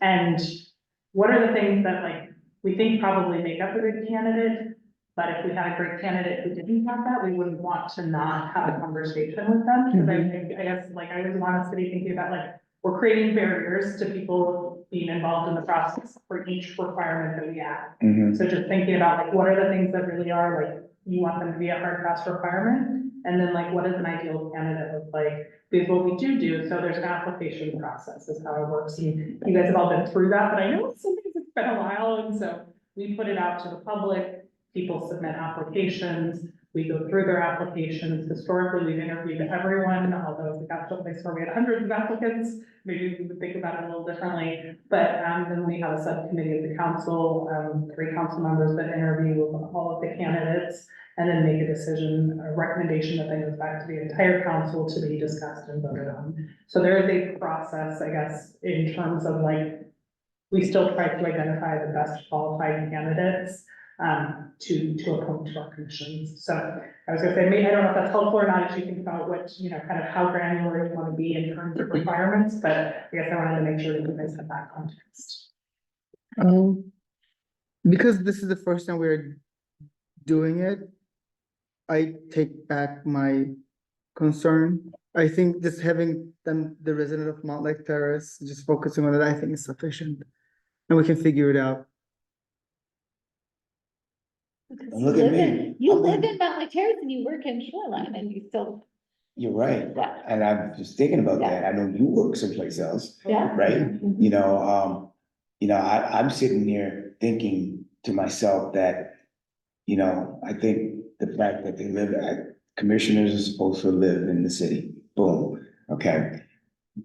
But then I think of, okay, I got a neighbor, great kid, pretty good basketball player, You know, he rides his bike up my hill. He no longer walks up the hill because Mr. William was always asking him, why you getting off your bike? For a kid, you know? But he was a junior, he was in middle school when I met him. Now, you know, he's in high school 4 years later. But I guess my point is that, you know, what is it that the city wants all of us commissioners to be able to bring to the commission? And I don't think it matters what school the kid goes to, because he's still bringing it back to Mountlake Terrace. Or she is bringing it right, they're bringing their ideas and thoughts and their views to Mountlake Terrace. Because it's about their You know, experience where they Right, live. you know, which is what we all are doing. You know, so I don't know that the school that they attend is as big a deal or should be a deal Yeah. versus, you know, where they live, because it's the city that they are serving. That's my, because everybody looking at me, that's my idea, you know. Can I refer this suggestion that the red line in A would say, one of which will be reserved for a Mountlake Terrace high school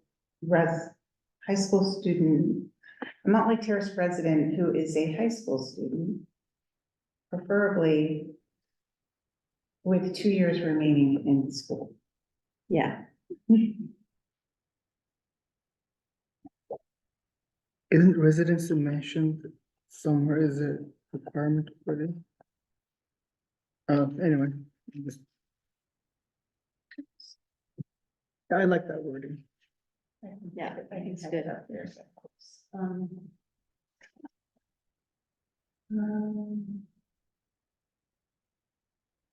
Now, if you look at the rest of the ordinance, you know, what it does give us the opportunity is that if you lose a member, then you can, from the pool or send out to get interviews, you know, you can reappoint, someone else can be reappointed. So theoretically, if a person, that seventh member leaves because they graduate, then that opens the door. You don't have to wait till June to reappoint somebody else.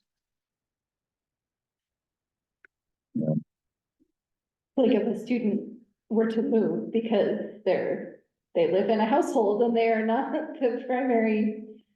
I mean, we had commissioners who had quit before their term ended. Right. And they got replaced, you know, like that.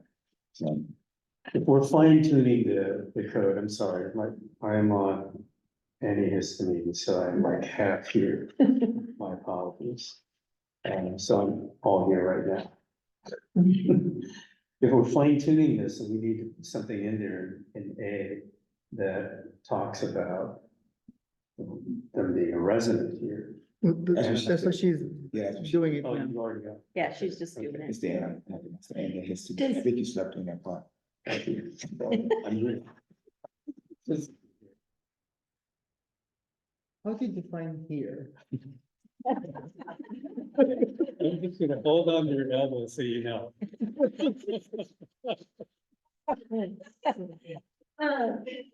Is there? I don't remember what I was in recently, but they were talking about the word resident. And is resident, like a legal term or a city term? I actually try to use community member a lot, but, Yeah. But resident is more technical term. Yeah. And what were the other, well, because citizen. Oh. Yeah, no, Right. it was, I got there.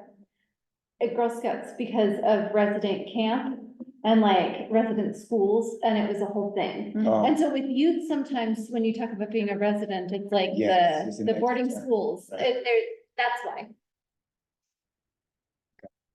And we do not have the requirement to have resided in Mountlake Terrace for 1 year to be considered a resident, right? Like Washington State. No, it's a council requirement, but not a commissioner. You want me to change any of that? No, no, I didn't ask that question for T, just clarification. Okay, I move to recommend to city council to add a Mountlake Terrace resident who is a high school student to serve on DEIC for a 2-year term to fill the 7th position on the commission. The student would ideally have 2 years remaining in school, but other high school students may also be considered. I second. All right, moving second. And all in favor? Okay, let's get excited. No, actually, this is exciting. I think this is a really big historical moment I think for the it's city, We are becoming more inclusive. for the city. Yes. You know? Yes. And I don't know why you would want to have somebody on a commission that didn't have a full voice, no matter what their age is, you know? It's- I mean, maybe just to look good, I suppose, but that's not our, Well, I mean, That's there's a not our lot, there's a lot of thing. councils that instead of having them on the commission, they make them on a subcommission, yeah, you know? That's what. That's all second class. Yeah. right. Okay, let's move on to the next item here. Budget. All right. That was a good discussion, Yeah, folks. Thank that's you. good. So, there are some flyers in the middle of the table. I think you've all seen them before, but, I just wanted to give you a little overview of the budget process. I didn't have a lot of time tonight, but we can expand on this conversation more next time. So first of all, I just want you to know, internal budgets are due July 5th. So we really have 2 months to think about our budget request. And then the public budget process is as listed on that flyer in here that, we present the budget to city council in October. There's many presentations to city council. 3 public hearings that, folks can talk to, but of course, at any council meeting, you can always talk about the budget. So I wanted to share with you the budget that we have now. We were allocated about $60,000, but we carried over some funding that was unspent last year in the budget amendment to increase our training budget so we could get to all of the staff and all of the commissions and councils. So that was a big lift. The strategic plan. And then we really should think a little more about training for our group. I put what we spent this year, because we had 3 people go to a workshop, that was $350. We had events that, you know, we maybe spent $300 to support a library event. We might spend, I projected some money for welcoming week. You know, there's sponsorship, there's buying tchotchkes, there's ordering posters, there's your event kit that we just put together, like all those things cost money. So I think just thinking a little more critically as we're getting off the ground with events, like what we need and how much that costs. So, and also training, like, for this group. So, there's been discussion regionally about whether we want to have, South Snohomish County People's Institute training and have, well, 2 of our commissioners were able to go, and then it would be great if everyone could go. So, you know, that might be a little bit.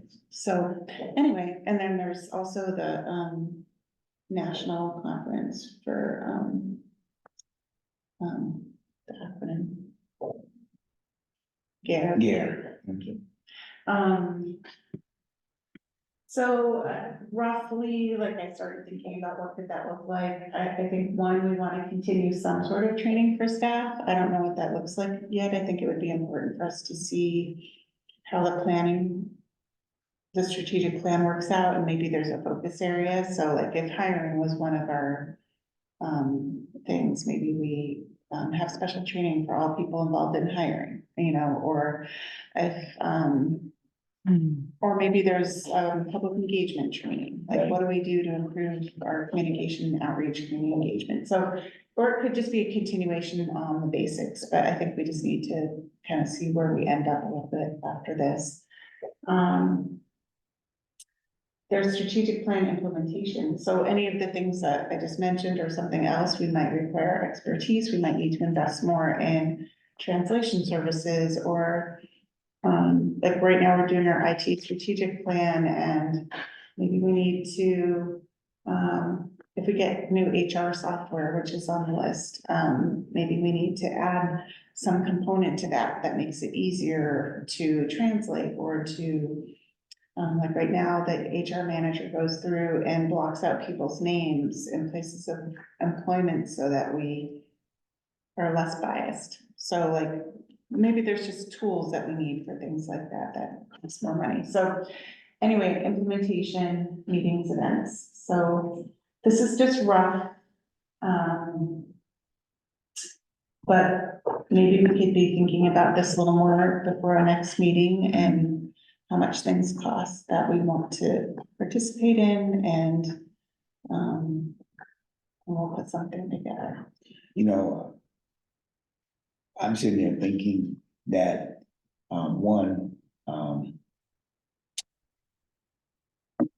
you think of the things that, when this year is done, June to June, what have we done?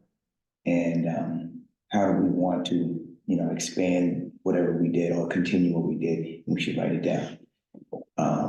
Talking about we're gonna talk about in May. I think there's gotta be a heavy lift item in May that we talk about. Okay, not in June, but in May. I think that we should take a good look at our mission statement and ask ourselves the question, what's lacking that we think might be in the city that's missing from what our mission statement says we want to have in the city? And then how do we help it get there? It could be hiring, it could be community engagement, it could be, recognition or more recognizing, doing something to help, attract more, businesses, whatever it has to do with the strategic plan, things like that. And then I think that, listening to what Carolyn's saying, I wonder what is going, like things that are going on in the city that maybe we don't know about, like, redacting something with a black magic marker that, that by virtue of doing that, there's already, in one's head, okay, then it's something that shouldn't be there. So how does that affect the hiring process? Things like that. So I think that, the police department, how are they recruiting, at the testing, has that changed? Are they targeting, groups that comes through there? Are they doing like the state police where, you come into the door and if you're a minority, you gotta move and they're encouraging you to put your name on the list, that they get your test score and they pay your test score fee. It's like the SATs, you get like what, 4 freebies, with your price. But then everything else costs money. Well, I don't know what the cost is now. At the testing, when everybody goes to the test and they put their names on where they want their test to go. And, there's an allotment for that, but anything extra costs money. So you get a lot of police departments, will have a booth and they'll tell folks, we'll pay your fee if we can get your test. So little things like that we can try to find out about, that not necessarily on our budget or need to be in our budget, but we can encourage to get into somebody's budget just by discovery. Those are kind of things that policy that we should be thinking about, that it's gonna cost somebody some money, because it's gonna create some change.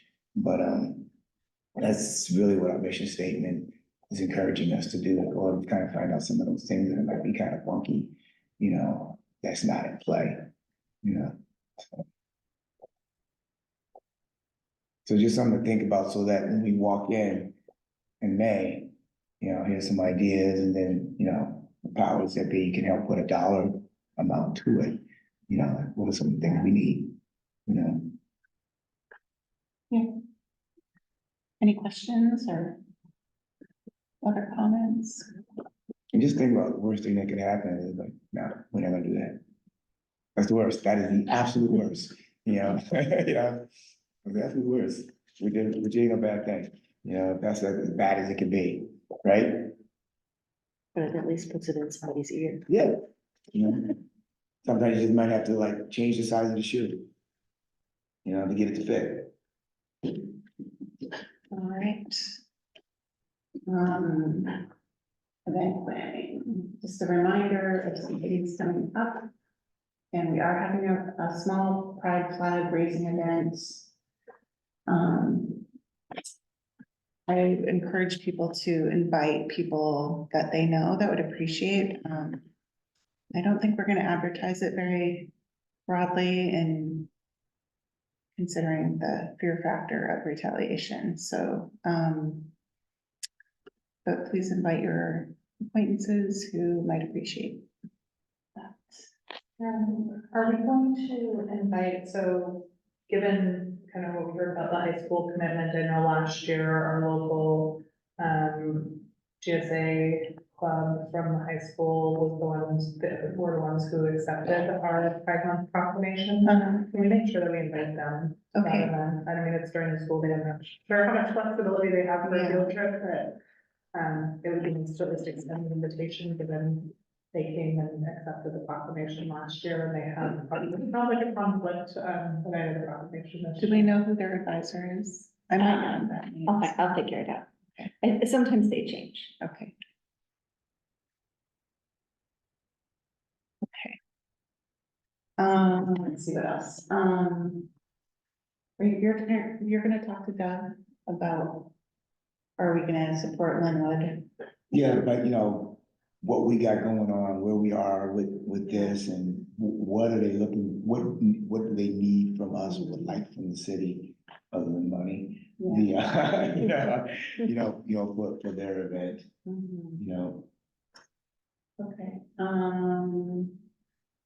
and that second one is the June 15th one that we just talked about, also. That's what I was talking about today. Linwood, yes. That's what I was talking about today. They're having a speaker. Yeah. The humanities. Right. Yeah. And it's the library, and that's no hours, right? Yes. Yeah, I knew there was something else, the 15th. I know, we should remind Isaac of that.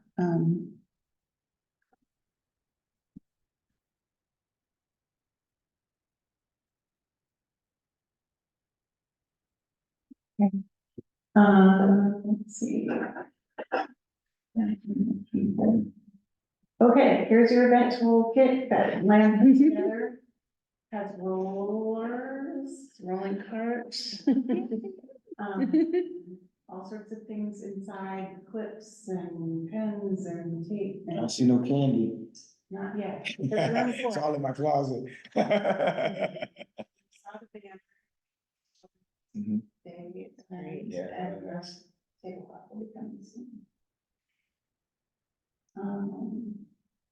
Okay, I know you're gonna all talk about this, but I wanted to share some photos that, we gathered collectively. I couldn't fit them all on one page, but, we've been busy. You've all done so many things and made some wonderful connections, and I'm so thankful, so, go ahead and do your updates. Okay, let's start with Teresa. Okay, so I did the People's Institute, which I mean, really, it was really life altering in a lot of ways for me, and I was so happy to go and meet with all the people and hear all the discussions about breaking down racism, breaking down what all the elements are, and met some really nice people, made some connections with some people. I'd love to do it again. I mean, I just really thought it was valuable.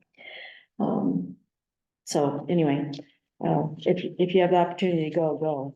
And if you don't want to go, I'll go in your place, because I'd do it again.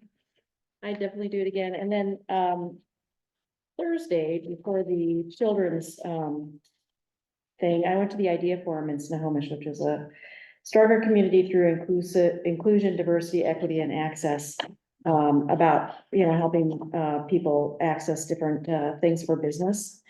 And they had a number of speakers, but one of them, that I found had a lot of really great resources was, Lisa Smith, who's with the Micro Enterprise Association, which supports small businesses, and she gave us a lot of resources, but this one that's relatively new is called Evergreen BizLink, bizlink.com, and it's a really interesting website to go on. It has all these drop-down menus. You pick what you're looking for, and once you click on it, it lists, like I picked one thing and where I was or whatever, and then I clicked on it and it gave me 15 nonprofits that could support, 15 pages of nonprofits who could support my small business project. So, anyway, that's the one I would definitely recommend, but if anybody's interested in looking at this, this has,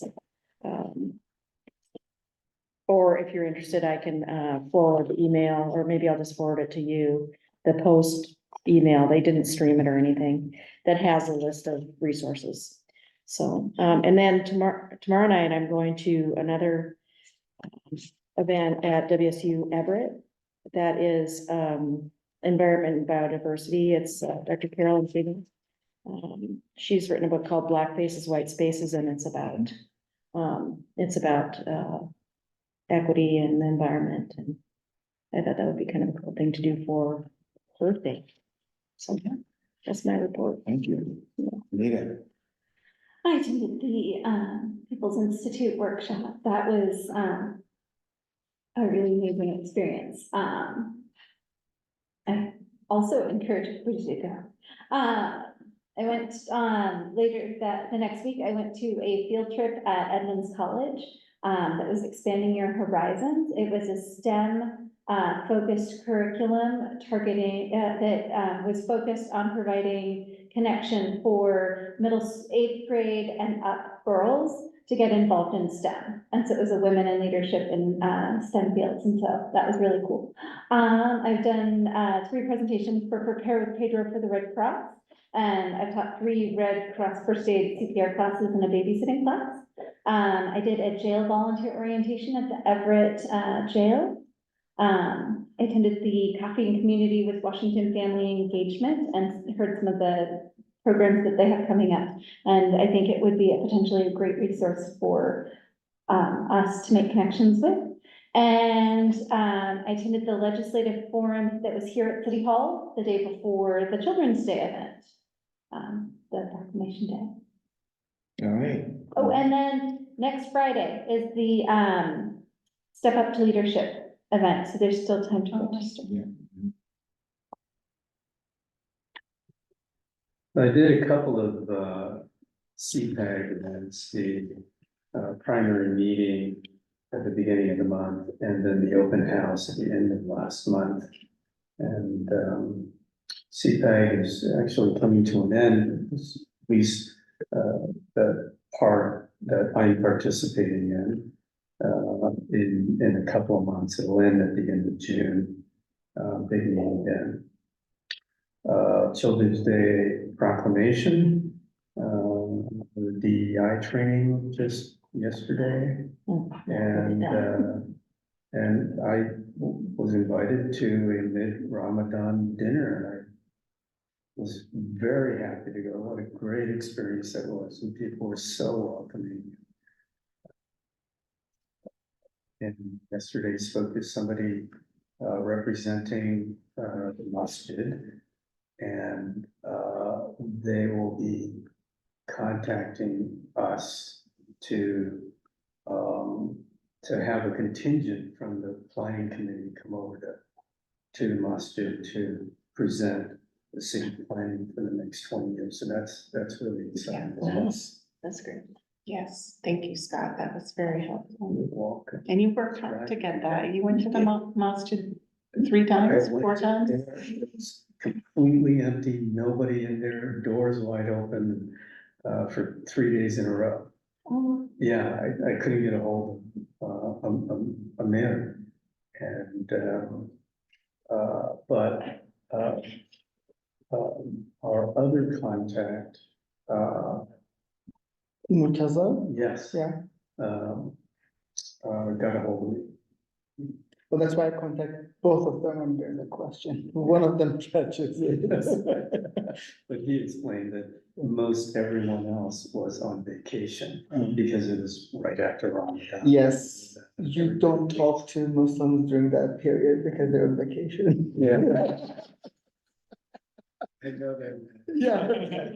And in Turkey, it's a bloodbath because everyone started driving for the vacation. There's so many car accidents. It's a thing every year. I don't have any updates. The, Attended training this week. Well, that's not, And children. that's not something I really did. dude, come on, man. Oh, yeah. I got a little misty on it. Yeah, that beautiful speech. Yeah, Did I Children's say? Yeah, yeah. You stirred the crowd. I moved to end the meeting. Well, yeah, I don't have an update. You know, I'll just simply say I attended, the open house, obviously the Children's Day.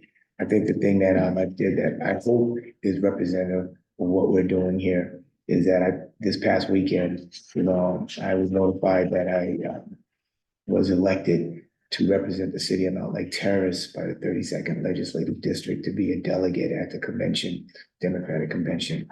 And I know it has a lot to do with, what's going on here. And so it's an opportunity, I talked about when I got, I had to put my little presentation, I talked about the opportunity, with the DEI, commissioner, as well as,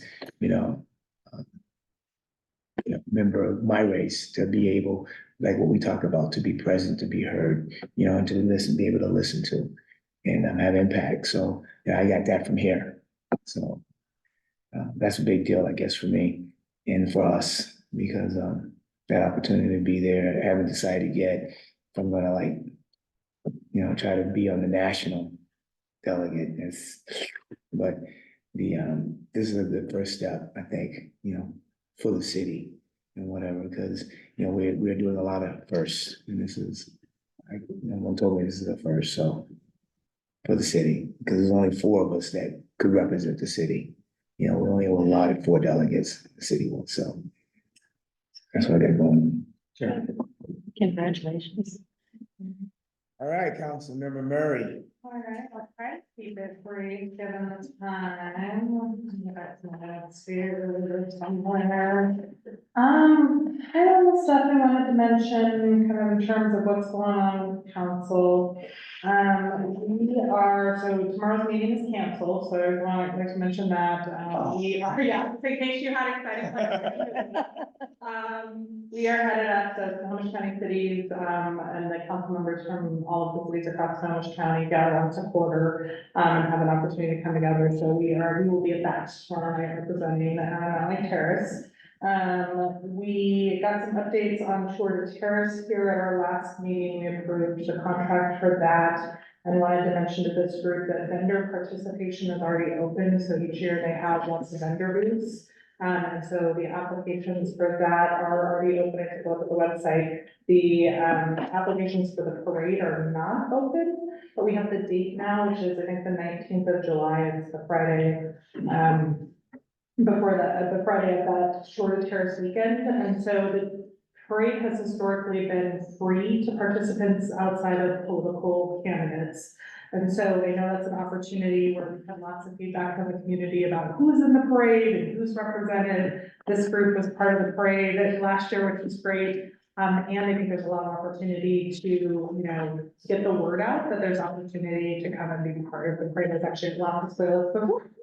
Tonight, dinner for my family, and I was talking to their owner because they worked in the parade in the last couple of years, and we missed them and the horses, and so anyway, so yeah, I was gonna take your time. I was like, can you do the parade this year? And he's like, I've been going to Mexico like during the time period that it's been in the last couple of years. And I was like, well, we have the date, and so he's like, that might work. So anyway, I think having those conversations with members of our community who might be interested in participating, I think there's lots of opportunity there, so that when the application opens, Make sure to get that information out to them. Our Arbor Day event is Saturday at 9. I hope that some of you will be able to join us. We're gonna do our annual park cleanup, and then we've got our volunteer appreciation event in the afternoon where we are appreciating all of our amazing volunteers.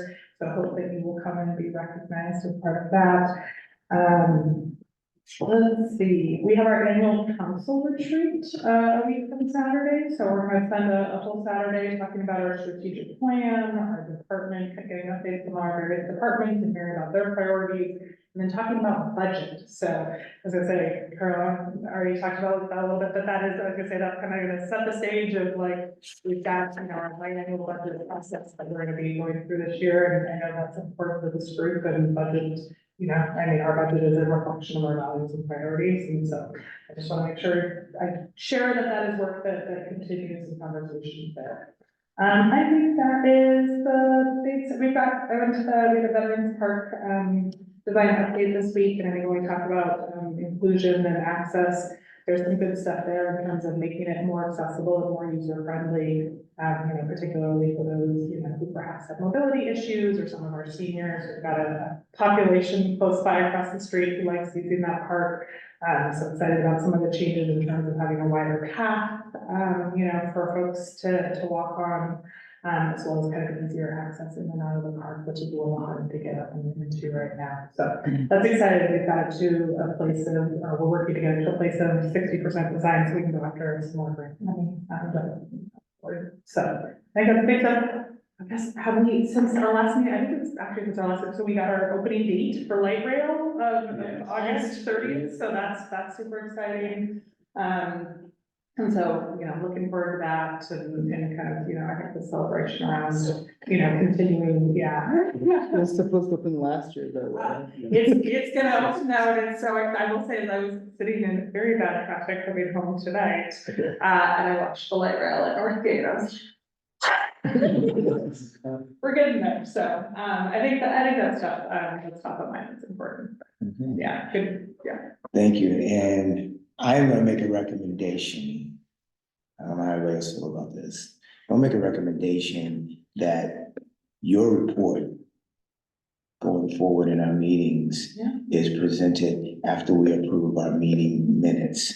And the reason being is because typically the way our time runs, when she gets her turn, it's always very fast paced, and it's, due to the lack of time, and I would like you to have your time unstressed, just like everybody else has their time unstressed about time. That's my recommendation to the group. Any thoughts? Anybody agree, disagree? No problem. Do you feel like you're being dismissed? No, I'm not saying dismiss, but every month. Yeah, I know, It every time starts I off have the same. And she writes, in consideration of our time. You might get And I in just- trouble if I don't have a I time. just- Right. I just want to give her the same due diligence of time availability that everything else gets on the agenda. I just wanted to see how she Yeah. feels, That's all. because she might not want to go first. I'm happy to go wherever you would like to. Thank you. go. All right, so- And I don't think mostly, I'm not leaving out big major things, maybe time constraints, keeping more concise, I don't know, there could be an argument for Put it. that in the agenda, done. Staff report. Okay, we won't have time for all of this, but, Are we gonna move her to the beginning as well? I do want to say that we did reserve a double booth for, Terrace, so we'll have a city booth that you can have presence at, but we have double the space than last year, because we'll probably do comp plan and DEIC plan, so just want you to know, don't worry about that, and Andrew will register you for the parade area asked him to, so. And, one question last month, somebody mentioned they were gonna talk to Representative Ryu about making comment about the mayor. race. Yes. Who was that? Me, You, okay. yeah. She's going to be traveling, Okay, But she's submitting a statement, sending us a statement to be read. She will not be in the country. All right, so one of us could read it. Yes, Um, and, Virginia would like to go after that and thank Representative Reed for all of her contributions. Virginia, former clerk? Yeah, Okay. and Karen Chase Oh, okay. from the school board. From the 32nd legislative district. Great, thank you. Yeah. Are we getting someone from the school district to talk? I have a about- parent who's gonna talk about Kermit, and I'm still trying to connect with the comment, with, a comedian friend who volunteers in a similar role for his spouse's school. Okay. Here, yeah, And will Karen be in person or online? probably in person, but I will double check. I'll send because- you the sign up information. Okay, because she lives on the border. Okay. And I'll make sure Virginia has her new sign ups. Okay. Last meeting, we talked about housing and land use. If you have any final thoughts on those policies, please send them to me. It's not too late. We already talked about high school outreach, but William and I and a couple staff might be meeting, well, we will be meeting with the BSU and LSU next week to talk about possible voter registration, comp plan discussions, all the things we already talked about today. My mission for League of Women Voters is to help with that. What's that? Is to do high school outreach with the League of Women Oh. Voters. Do you want to go to the meeting? Yes, Oh, cool. thank you.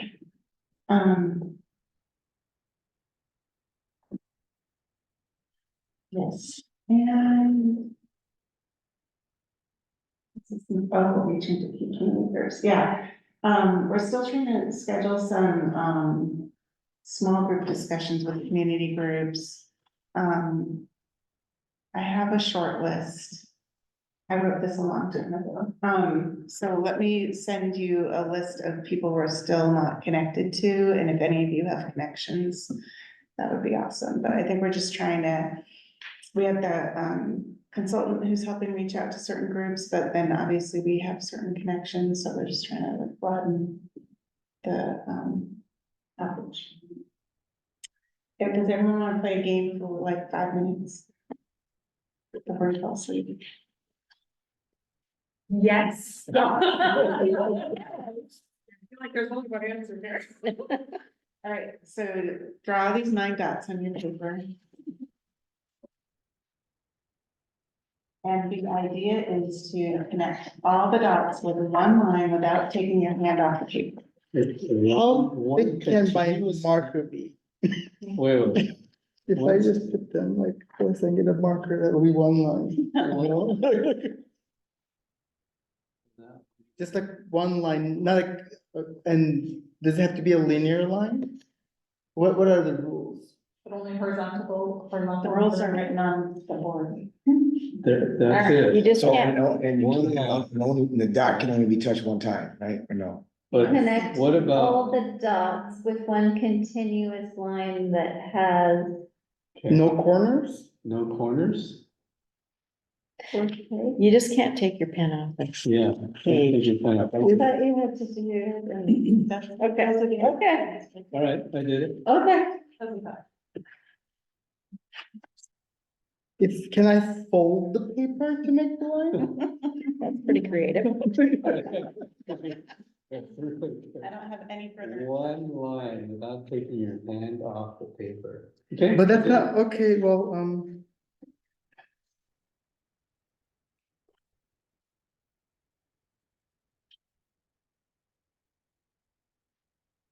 what did I do then? Can't be done. I mean, the thing is, it's too easy if you make it like a continuous line, like it's not a puzzle, so I'm just trying to find out, Right. like there, so it needs to be like so I think I have to fold the paper.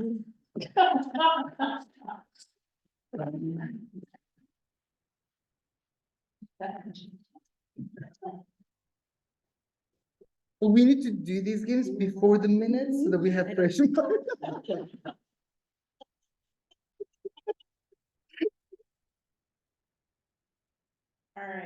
All right, did anyone solve it? One. Cause I knew it. Do you want to draw it on the board?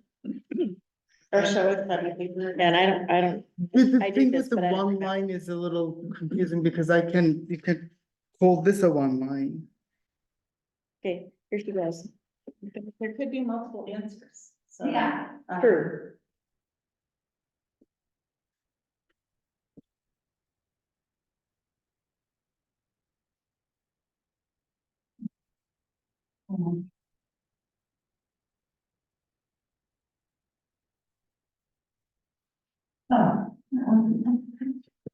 Oh, I know what you're doing. That's four lines. That one doesn't either. The city didn't pay his water bill.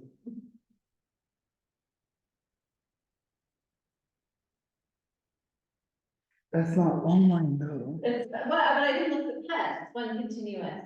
It's a continuous, So draw the one you did, Ron, because. Well, if you go with that idea, like then why don't you just make it simile? That's just one line. There you go. There you go. But that's not, like, It's a but when you continuous say line. Yeah. one line. It didn't say a straight line, it says a continuous line. It's gonna say continuous. Yeah, I don't know. So what is this an exercise in? Perspective. Diversity of opinion, point of view, I don't know. We all see things differently, you know? should I say it? Mhm. Thinking out of the box. And we're programmed when we see certain things, right? Yep. To assume a bunch of instructions and to, think about. I'm gonna fold the paper. All right, go to it, let's go, council member. I'm obsessing over this. It needs to be You already one know yours line. is wrong. She got little dots. The little dot. Alright, so my way is that.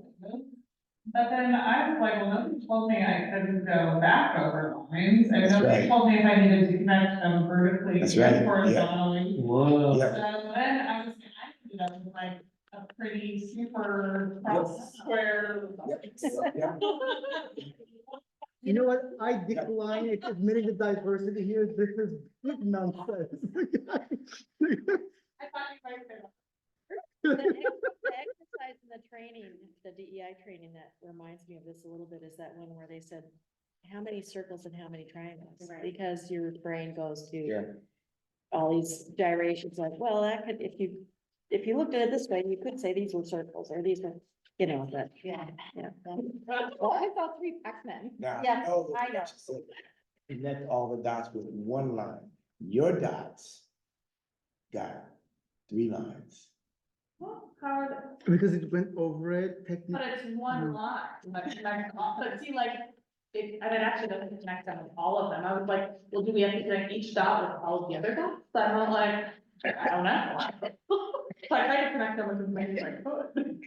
Maybe the instruction should have been connect all the dots without lifting your pen. That one line thing kinda Mhm. is tricky. So, I blame Carolyn. I think we're all doing fine till you started throwing in all these other ifs and what ifs. Well, because there's so Can many. I? there's- So the broad picture is that it's really not about the game, right? It's about,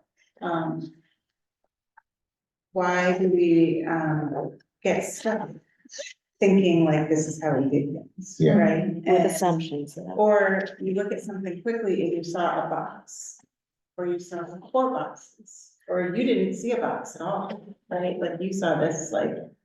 that would be snake my way. lazy way I was thinking. I think it's like, this is a time for us to challenge our assumptions and to think more carefully about like what our assumptions are and how we can do things. Like, there might be rules we have to follow, but how do we do things that are more creative, right? And so that's just one exercise. I'm gonna try to bring, and when we have more time, a few more of the exercises we did with the people. Yeah. Because we had a long conversation about this, and I wish we had more time, but Yeah. thank you for your. So how'd you do with that puzzle at the institution? Oh, you know, and a lot of people didn't get it. And I couldn't remember how we did it when I came back here. And I some just people knew that, overcomplicate I just it. knew that.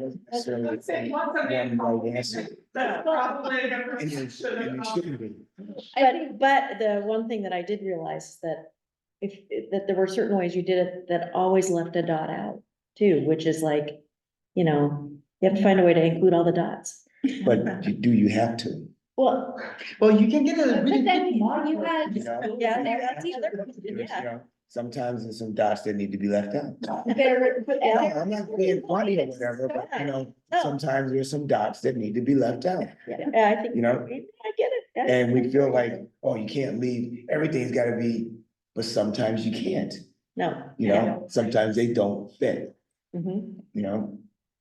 Well, and I They think don't that's, wanna be, yeah, you know? that's also the whole idea of I it, agree. not being a So box. that's the- We can, you know, it's just, yes, I still have to call Jen. oh,